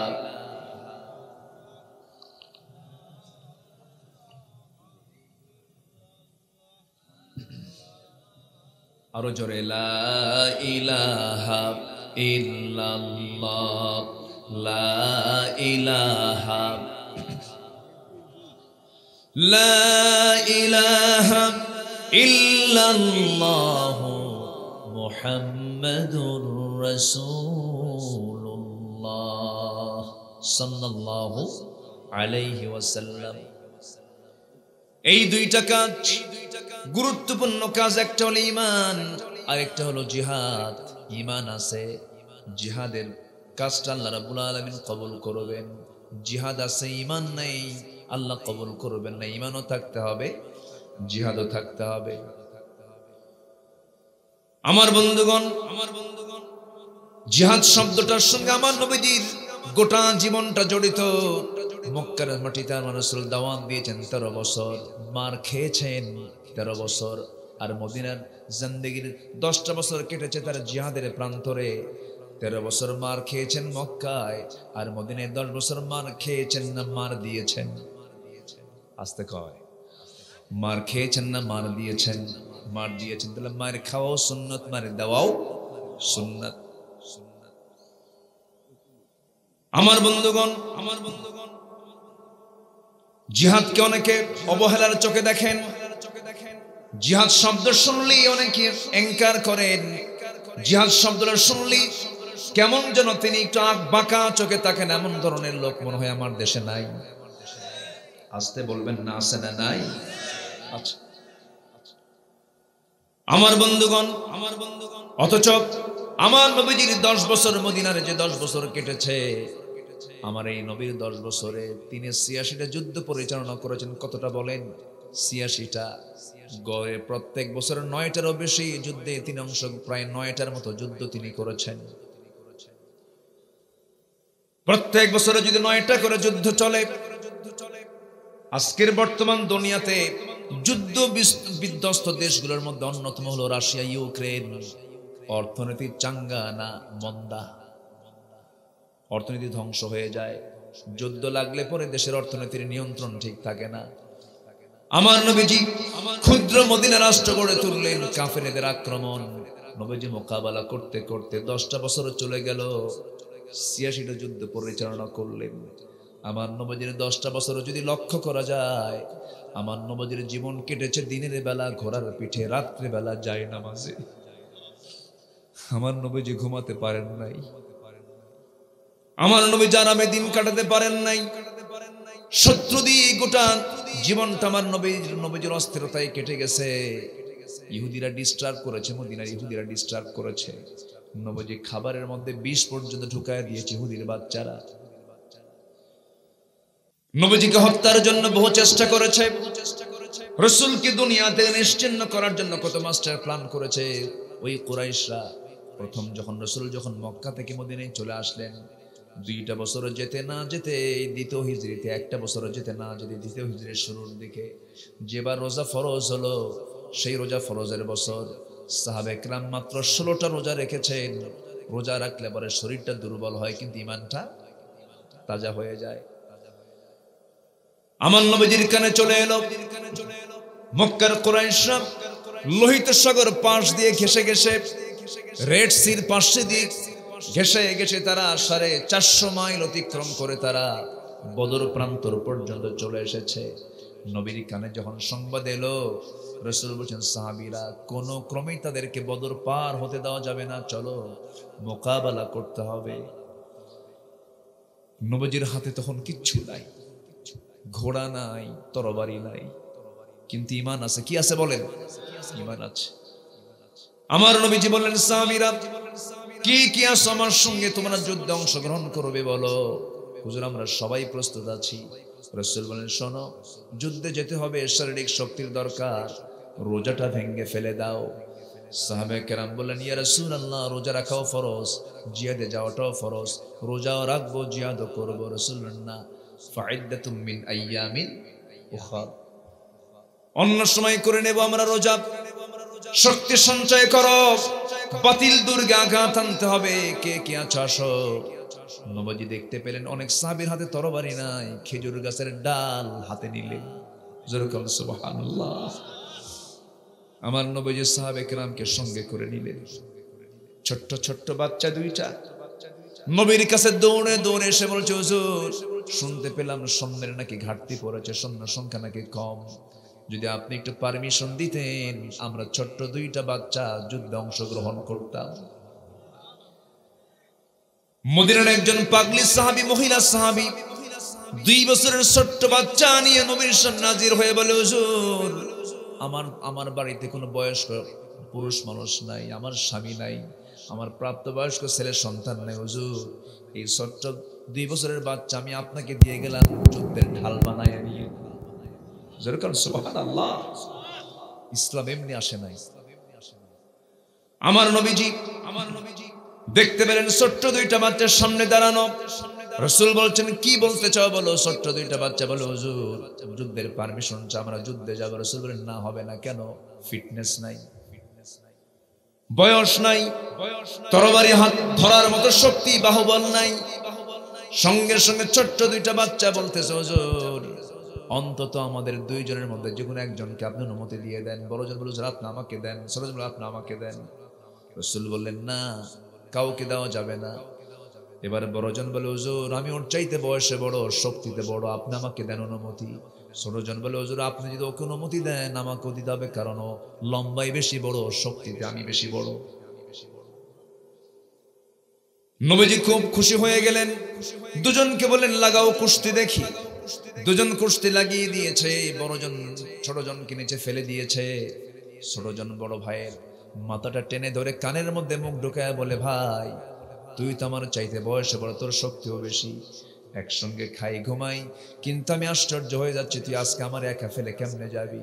তোর গায়ের শক্তি কমায় দে, তোর বুকের উপর উঠে একটাবার রাসূলকে দেখায় দে আমার শক্তিও কম নয়। নবীজি অভিনয়টা বুঝতে পারলেন। ছোট্ট দুইটা বাচ্চাকে কোলের মধ্যে নিয়ে আকাশের দিকে তাকায় বলছে আল্লাহ এদের গায়ের জোর নাই কিন্তু ইমানের জোর আছে।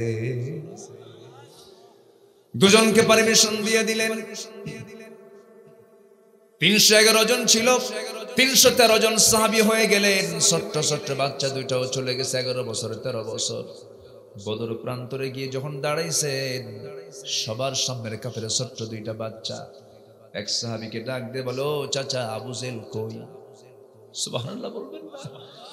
মানুষটা ছোট কিন্তু হিম্মত বড়, সাহসটা বড়। সাহাবী আশ্চর্য হয়ে যাচ্ছে, বলতেছ শিশু বাচ্চারা তোমরা আবু জেল দিয়ে কি করবা? ছোট্ট দুইটা বাচ্চা বলতেছে শুনেছি আবু জেল নাকি রাসূলকে খুব কষ্ট দিত, খুব নাকি জ্বালাতন করত, খুব নাকি অত্যাচার করত। আজকে আমরা কারো বিরুদ্ধে যুদ্ধ করতে আসি নাই, আবু জেলকে আজকে মেরে না যাওয়া পর্যন্ত আমরা থামবো না। শুধু দেখায় দেন আমাদেরকে। ওই সাহাবী ছিলেন আব্দুল্লাহ ইবনে মাসউদ রাদিয়াল্লাহু তাআলা আনহু। তিনি বলছেন ওই যে ঘোড়ার পিঠে বসে আছে, দুই দিকে পা ছেড়ে দেওয়া, ওটাই হলো কাফেরদের লিডার আবু জেহেল।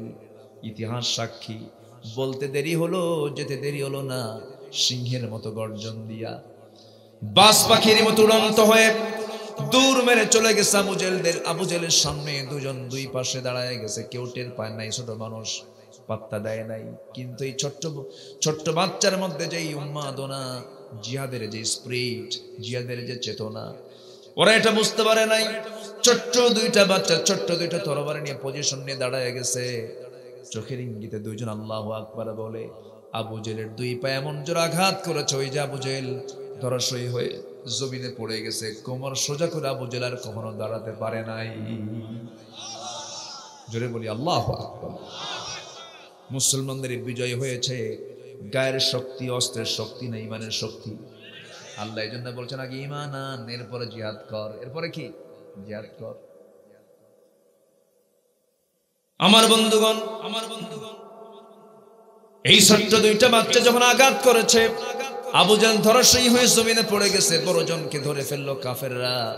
বড় ভাই মাসকে চতুর্দিক থেকে ঘেরাও করে ফেলেছে।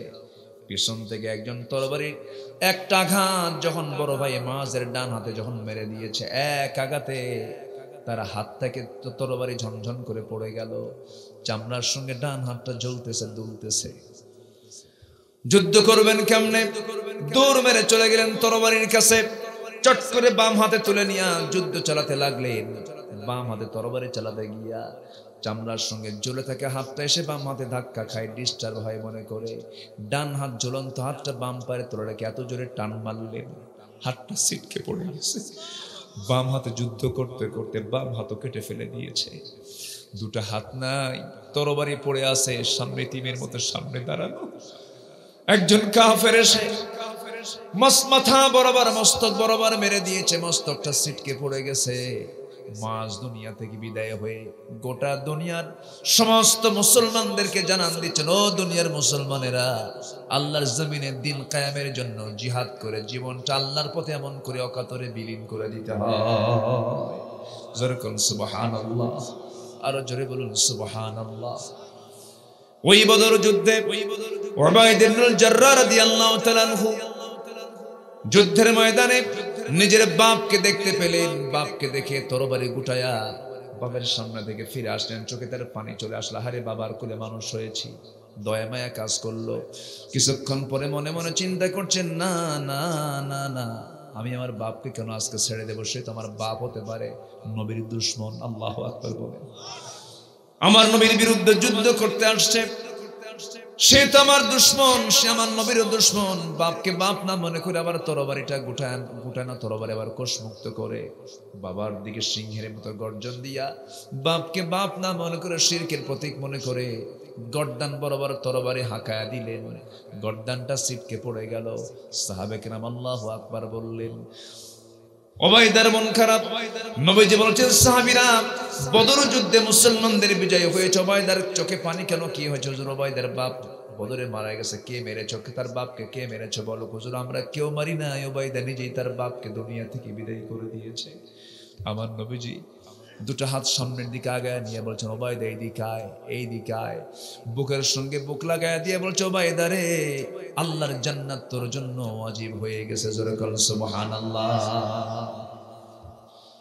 আমার ভাইয়েরা, দিন কায়েমের জন্য আমার নবীজির দেহ থেকে রক্ত ঝরাতে হয়েছে। সবচেয়ে বেশি রক্ত ঝরিয়েছেন যেই ময়দান, সেই ময়দানটা উহুদের ময়দান। আমি যতবার মক্কায় যাই, যতবার মদিনায় যাই, মদিনায় গেলে পরে হলো রাসূলের কবর, আর নাম্বার সেকেন্ড হলো আমার মন চলে যায় উহুদের দিকে। আমি উহুদে যাব, একটু উহুদে চলে যাই। ৭০ জন মুজাহিদ, ৭০ জন শুহাদায়ে উহুদ সেখানে শুয়ে আছেন। সাইয়্যিদুশ শুহাদা আমির হামজা সেখানে শুয়ে আছেন। আল্লাহু আকবার।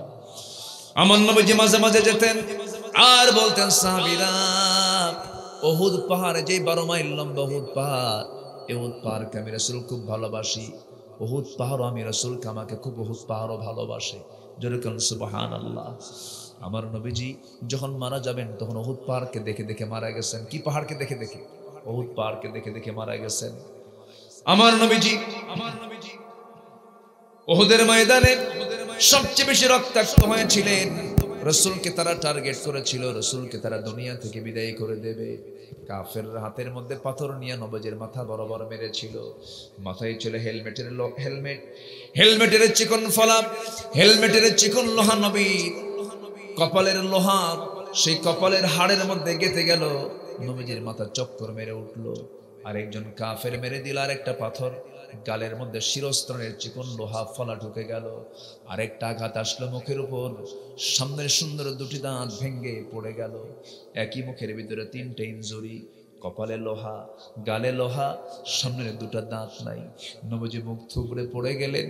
চতুর্দিকে কাফেররা চিৎকার মেরে বলছে আর বলতেছে, কুতিলা মুহাম্মদ, মুহাম্মদ নিহত, মুহাম্মদ নিহত। এই সংবাদ মদিনার টাউনগুলোতে ছড়িয়ে পড়েছে। ওই মদিনার একজন পাগলি সাহাবী নবীর মৃত্যুর সংবাদ যখন শুনতে পেলেন, ঘর থেকে বের হয়ে আসছে। এমন সময় একজন মুজাহিদ গিয়ে বলছে, ও মহিলা, তুমি কাঁদো কেন?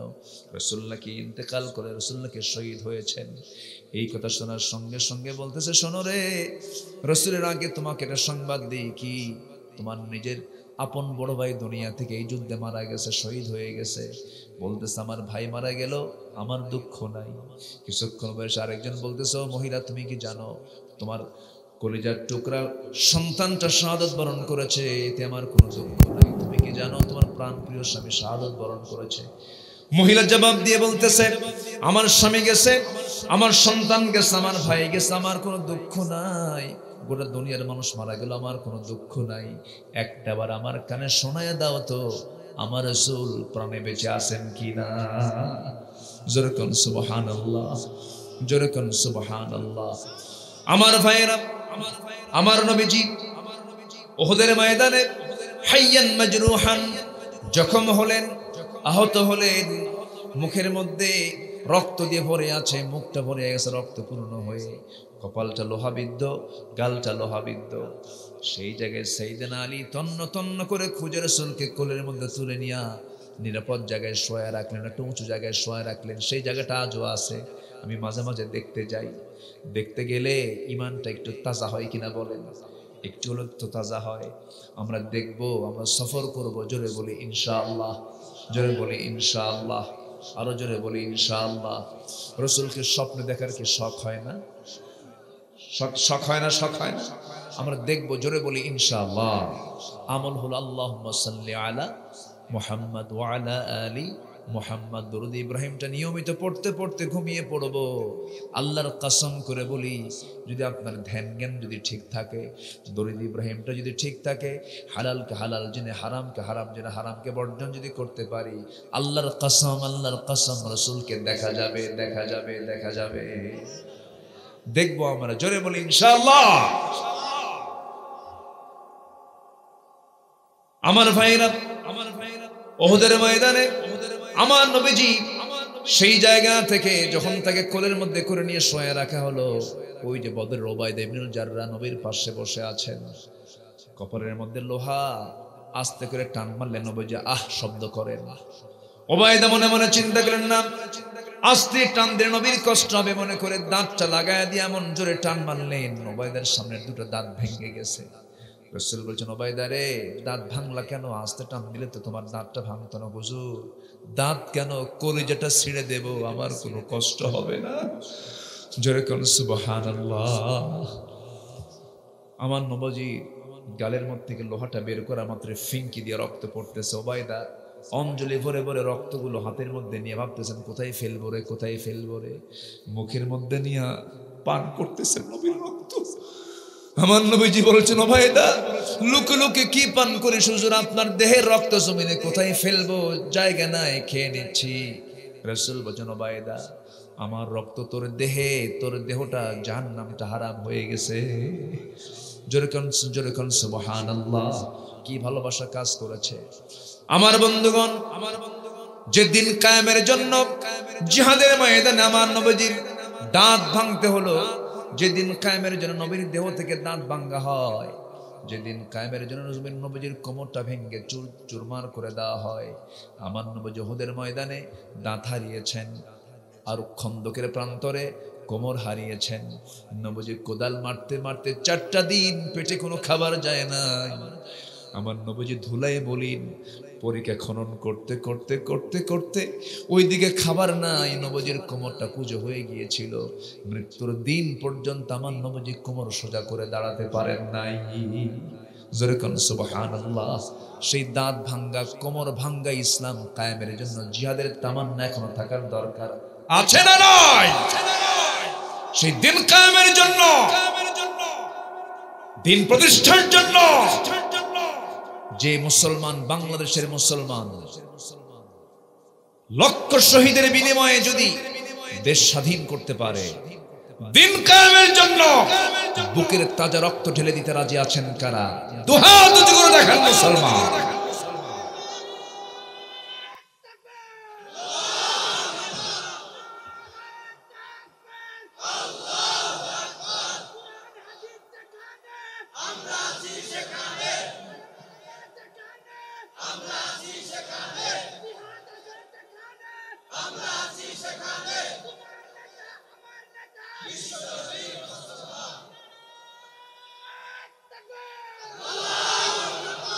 আল্লাহ কবুল করুন, জোরে বলি আমিন।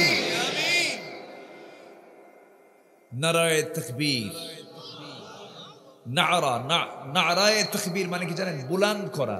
এটা বলতে কোনো সমস্যা নাই। অনেকে আবার বলে এটা নাকি ভুল না, এটা লিল্লাহে তাকবীর অনেকে বলে, কিন্তু আমার দেশের ঐতিহ্য হলো যেটা আমরা বলে আসি সেটা হলো নারায়ে তাকবীর।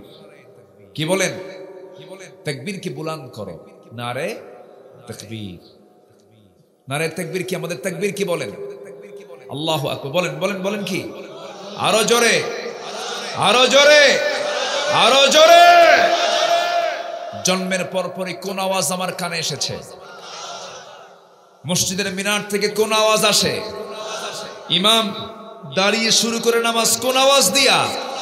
রুকুতে যায় কোন আওয়াজ দিয়া? সেজদায় যায় কোন আওয়াজ দিয়া? আচ্ছা, যখন আমি মরে যাব, মরার পর আমার লাশ সামনে নেওয়া হবে, ইমাম শুরু করবে জানাজা কোন আওয়াজ দিয়া? কয়বার? বলেন কয়বার? 4 তাকবীরাত। 4 তাকবীর দিয়ে আমার জানাজা শেষ করে দিবে। জন্মে আল্লাহু আকবার, জানাজায় আল্লাহু আকবার, মরণে আল্লাহু আকবার, নামাজে আল্লাহু আকবার, আজানে আল্লাহু আকবার, সমাজ প্রতিষ্ঠায় আল্লাহু আকবার যারা বাদ দিতে চায় তারাই হচ্ছে মুনাফিক, মুনাফিক, মুনাফিক। মন চাচ্ছে আরো কথা বলি।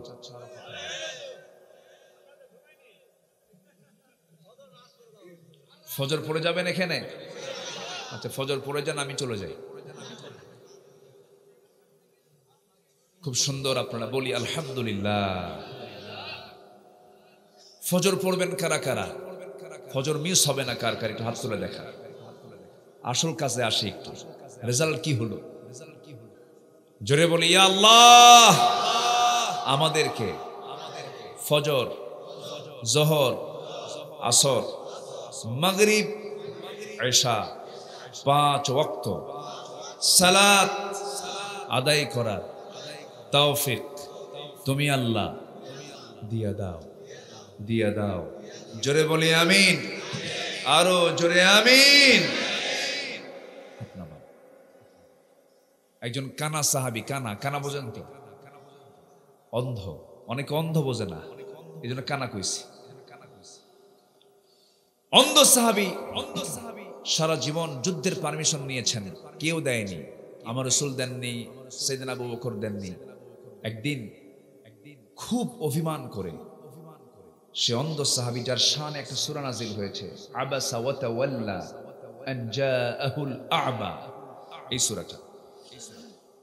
তয়ন্দ সাহাবী সাইয়েদনা ওমর ফারুকের কাছে গিয়ে বলছেন, আমিরুল মুমিনিন, রাসূল আমাকে শহীদ হতে দিল না। মানে উনি আফসোস করে বলছেন, রাসূল আমাকে শাহাদাতের জন্য আমাকে অনুমতি দেননি, প্রথম খলিফা দেননি। আমার মন চায় আমি যেন জিহাদে অংশগ্রহণ করে যেন শহীদ হয়ে যাই। সাইয়েদনা ওমর ফারুক বলেন, আপনি যাবেন? কোন যুদ্ধে যাবেন? শুনলাম কাদেসিয়ার যুদ্ধ নাকি শুরু হয়েছে, আমি কাদেসিয়ার যুদ্ধে অংশগ্রহণ করব। দ্বিতীয় খলিফা বলেন, আপনি তো বুড়ো হয়ে গেছেন, আপনি চোখে দেখেন না, বুড়ো মানুষ, আপনি যাবেন কেমনে? না, আমি আপনাকে অনুমতি দিতে পারবো না, আপনি চোখেই তো দেখেন না। তিনি বলেন, আপনি, আমি জানি আপনি আমাকে এই প্রশ্ন করবেন, জবাবটাও আমি রেডি করেছি। আল্লাহু আকবার। জিহাদের কি তামান্না দেখেন, বুড়া মানুষ কি তামান্না তার মধ্যে কাজ করতেছে। তিনি বলতেছেন, আমিরুল মুমিনিন, আমি জানি আপনি আমাকে এই কথাটা বলবেন। জবাবটা হলো এই, বলুন তো আমিরুল মুমিনিন, যুদ্ধের ময়দানে সবাই যায়, সবাইকে হাতে অস্ত্র নেয় নাকি না? কেউ তাবু পাহারা দেয়, কেউ কালেমার ঝান্ডাটা হাতের মধ্যে নিয়ে দাঁড়ায়া থাকে, সামনে নিশানটা নিয়ে দাঁড়ায়া থাকে। অন্তত আপনি আমাকে তরবারির দায়িত্ব আমি নিতে পারবো না, কিন্তু অন্তত কালিমার ঝান্ডা, কালিমার পতাকার দায়িত্ব তো আমি হাতে নিতে পারবো। আমাকে আপনি অনুমতি দিয়ে দেন, কালিমার ঝান্ডা নিয়ে আমি সবার সামনে দাঁড়িয়ে থাকবো। আমার চোখ নাই, আমি নড়বো না, চড়বো না, এক পায়ে দাঁড়িয়ে থাকবো কালিমার ঝান্ডা হাতে নিয়া। দূর থেকে শত্রুরা আমার দিকে তাক করে তীর মারবে, বুক দিয়ে ঢুকে পিঠ দিয়ে বের হবে, বুকে রক্ত ফিঙ্কি দিয়ে পড়বে, শহীদ হয়ে এক চোটে জান্নাতে চলে যাব। সুবহানাল্লাহ। সাইয়েদনা ওমর ফারুক তাকে অনুমতি দিয়েছিলেন, যান, তিনি শহীদ হয়ে যান। যেরকম সুবহানাল্লাহ। আমার বন্ধুগণ, একটা প্রেক্ষাপট মনে পড়লো, সূরা তাওবার কথা মনে পড়লো আমার নবীজি 30,000 সৈন্য নিয়ে তিনি তাবুকের প্রান্তরে রওনা দিয়েছিলেন রোমান সৈন্যদের মোকাবেলা করার জন্য। কত হাজার সৈন্য বলেন? 30,000 সৈন্য, শুধু 30,000 সাহাবী। তারা কি সাহাবী? কি বড় একটা বিশাল বাহিনী। 30,000 সৈন্য নিয়ে আমার নবীজি তাবুকের প্রান্তরে যখন পৌঁছলেন, যুদ্ধ হলো না, বিনা যুদ্ধে তিনি চলে আসলেন। কারণ এর আগে মুতার যুদ্ধ হয়েছিল। মুতার যুদ্ধে 3,000 সাহাবী 1 লক্ষ সৈন্যকে পরাজিত করেছিলেন আল্লাহর সাহায্য দিয়া। এবার রাসূল নিজে গেছেন, সেই যুদ্ধে রাসূল নিজে যেতে পারেন নাই, সাহাবায়ে কেরামকে পাঠিয়েছিলেন। এবার রাসূল নিজে অংশগ্রহণ করেছেন। 30,000 সৈন্য নিয়ে যুদ্ধ হলো না। রাসূল ফিরে আসলেন মদিনায়। ফিরে আসার পরে একজন সাহাবী, বিখ্যাত সাহাবী কাব বিন মালিক রাদিয়াল্লাহু তাআলা আনহু, নবীর সামনে আস্তে করে গিয়ে হাঁটু গেড়ে বসে গেলেন। রাসূলকে বলছেন, হুজুর একটা ভুল হয়ে গেছে। কি? আমি তাবুকে যাই না, আমি যুদ্ধে অংশগ্রহণ, আমি জিহাদে যাই নাই। রাসূল বললেন, কেন? কি বললেন?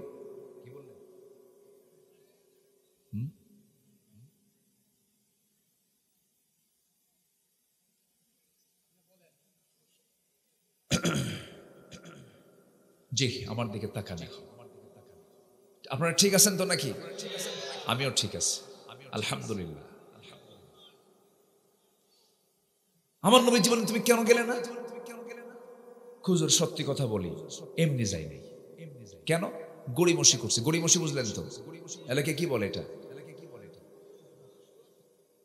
আলসেমি করছে। কি করছি? আলসামি, অলসতা। আপনাদের ভাষাগুলোর মধ্যে একটা মজা আছে, আলহামদুলিল্লাহ।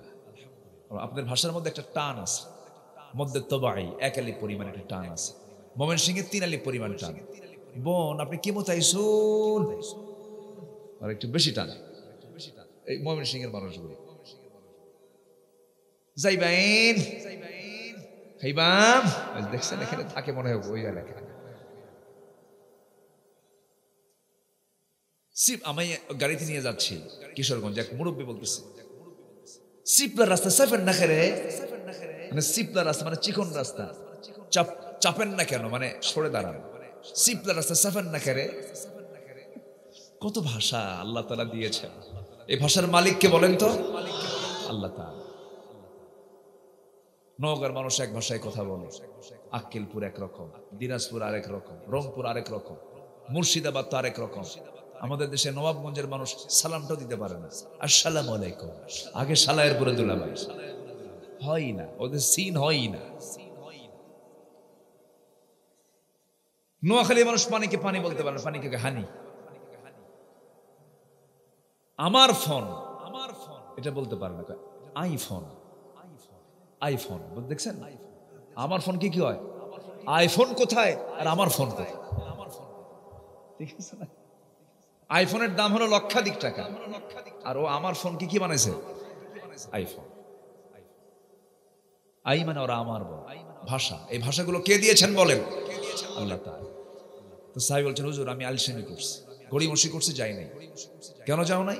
হুজুর আমার দোষ একটাই, আমি অলসতা করছি। আর কে কে যাও নাই বলো?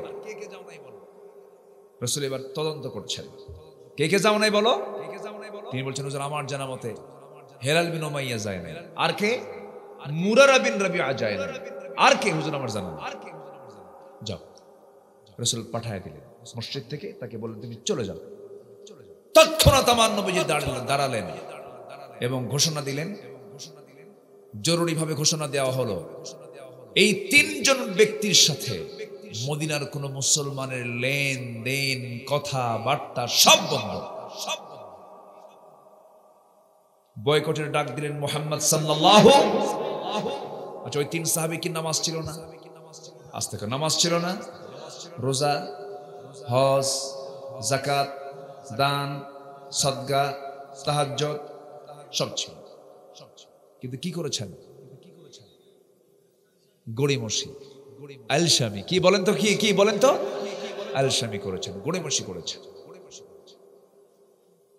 এই 3 জনের বিরুদ্ধে যখন নবীজি বয়কটের ডাক দিলেন, এই বয়কটের ডাকের কথা যখন কাব বিন মালিকের কানে যখন চলে গেছে, সংবাদ তো চতুর্দিকে ছড়ে গেছে। কাব বিন মালিক এই কথা শোনার সঙ্গে সঙ্গে তার কাছে দুনিয়াটা ছোট মনে হলো।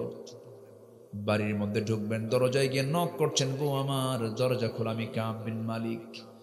দরজার কাছে এসে দাঁড়ায়া লক থাকা অবস্থায়, দরজা বন্ধ থাকা অবস্থায় ভিতর থেকে বলছেন, স্বামী আমার, আমি দরজা খুলতে পারি, কারণ আপনার ঘর, আপনার বাড়ি। দরজা খুলবো, শর্ত হলো সামনের দরজা দিয়ে খুলে আপনাকে ভিতরে ঢুকায়, পিছনের দরজা আমি বাইরে বের হয়ে যাব, কারণ যে ব্যক্তিকে রাসূল বয়কট করেছেন আমিও তাকে বয়কট করতে বাধ্য হলাম। জিহাদ, ঈমান, জিহাদ। আমার বন্ধুগণ, কাব বিন মালিক ভিতরে ঢুকলেন না, বাইরে বের হলেন।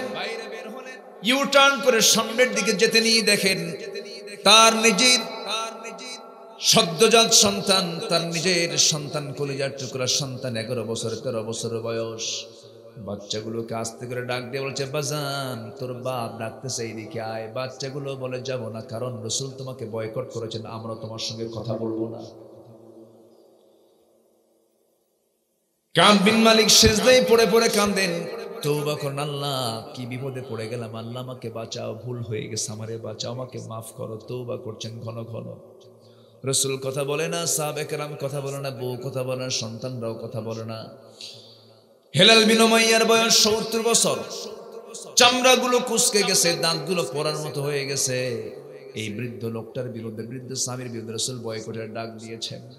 ইনি করলেন কি, ঘরের মধ্যে থেকে দড়িটা নিয়ে মদিনার মসজিদের সামনে আসলেন। মদিনার মসজিদের সামনে এসে একটা খুঁটির সঙ্গে দড়ি বাঁধলেন।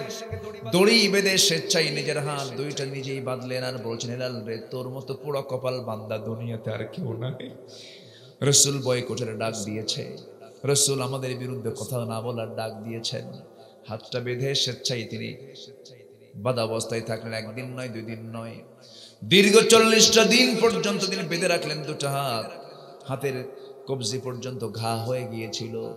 হেলাল বিন উমাইয়া, মুররা বিন রাবিআ পাহাড়ের পাদদেশে দাঁড়িয়ে দাঁড়িয়ে চোখের পানি ফেলে ফেলে কাঁদতেছিলেন। এই 3 সাহাবীর চরম চোখের পানি আর চরম কান্না, চরম তওবার মধ্য দিয়া এক পর্যায়ে আল্লাহর পক্ষ থেকে আয়াত নাজিল হয়ে গেল। তাদেরকে আল্লাহ তাআলা মাফ করলেন। কি বলে, ওয়ালা সালাসাতিল্লাযীনা খুল্লিফু, আল্লাহ তাআলা ওই 3 জন ব্যক্তিকে যারা যুদ্ধের ময়দান থেকে দূরে ছিল, আল্লাহ তাআলা তাদের তওবাকে কবুল করে নিল। আয়াত নাজিল হয়ে গেল। নবীর কানে যখন সংবাদ এলো, রাসূলের আনন্দ দেখে কে, নবীজি বলছেন, ওমর, এই 3 জন সাহাবীকে আমি রাসূল না মাফ করলেও আল্লাহর আদালত তাদেরকে মাফ করে দিয়েছে। সূরা তাওবা। রাসূল বলেন, ওমর, তাড়াতাড়ি আমার কাব বিন মালিককে ডেকে আনো। কাব বিন মালিককে ডেকে আনার জন্য তিনি তার বাড়িতে গিয়ে নক করছেন। কাব বিন মালিক আসো নাকি? না নাই, কে আছে? আমি কাব বিন মালিকের স্ত্রী বলছি। কাব বিন মালিক কোথায়? স্ত্রী বলতেছে যে স্বামীর খবর আমার রাসূল রাখে না, সেই স্বামীর খবর আমি তার বউ রাখি না। আল্লাহু আকবার বলবেন না? ঈমান এটা কি বলেন, এটা কি বলেন, এটা কি ঈমান? একই পরিবারে একই বাবার 4 সন্তান, 4 জন 4 দল করে, আছে কিনা বলেন? আমার বন্ধুগণ, কাব বিন মালিক রাদিয়াল্লাহু তাআলা আনহু নবীর সামনে দাঁড়ালেন।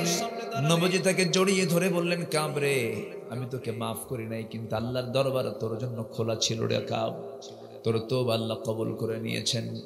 এই ঘটনাটা বলার কারণ হলো, আমি আপনাদেরকে যেটা বোঝাতে চাচ্ছি সেটা হলো, নামাজ ছিল, রোজা ছিল, হজ ছিল, যাকাত ছিল, সব ছিল, জিহাদে তার বিশ্বাসও ছিল, কিন্তু যেতে তিনি একটু গরিমসি করেছেন, আল্লাহ তাআলা তাদেরকে কিন্তু সহজে ছাড় দেননি। এই জন্য আল্লাহ রাব্বুল আলামিন বলছেন, বান্দা এই 2টা কাজ করে আয়, আমি আল্লাহ নিজে ঘোষণা করছি, উলাইকা হুমুস সাদিকুন, তুই সত্যবাদীদের কাতারে যাবি, যারা জান্নাতের মধ্যে শহীদদের সাথে সালিহিনদের সাথে জান্নাতে থাকবে। যেরকম সুবহানাল্লাহ।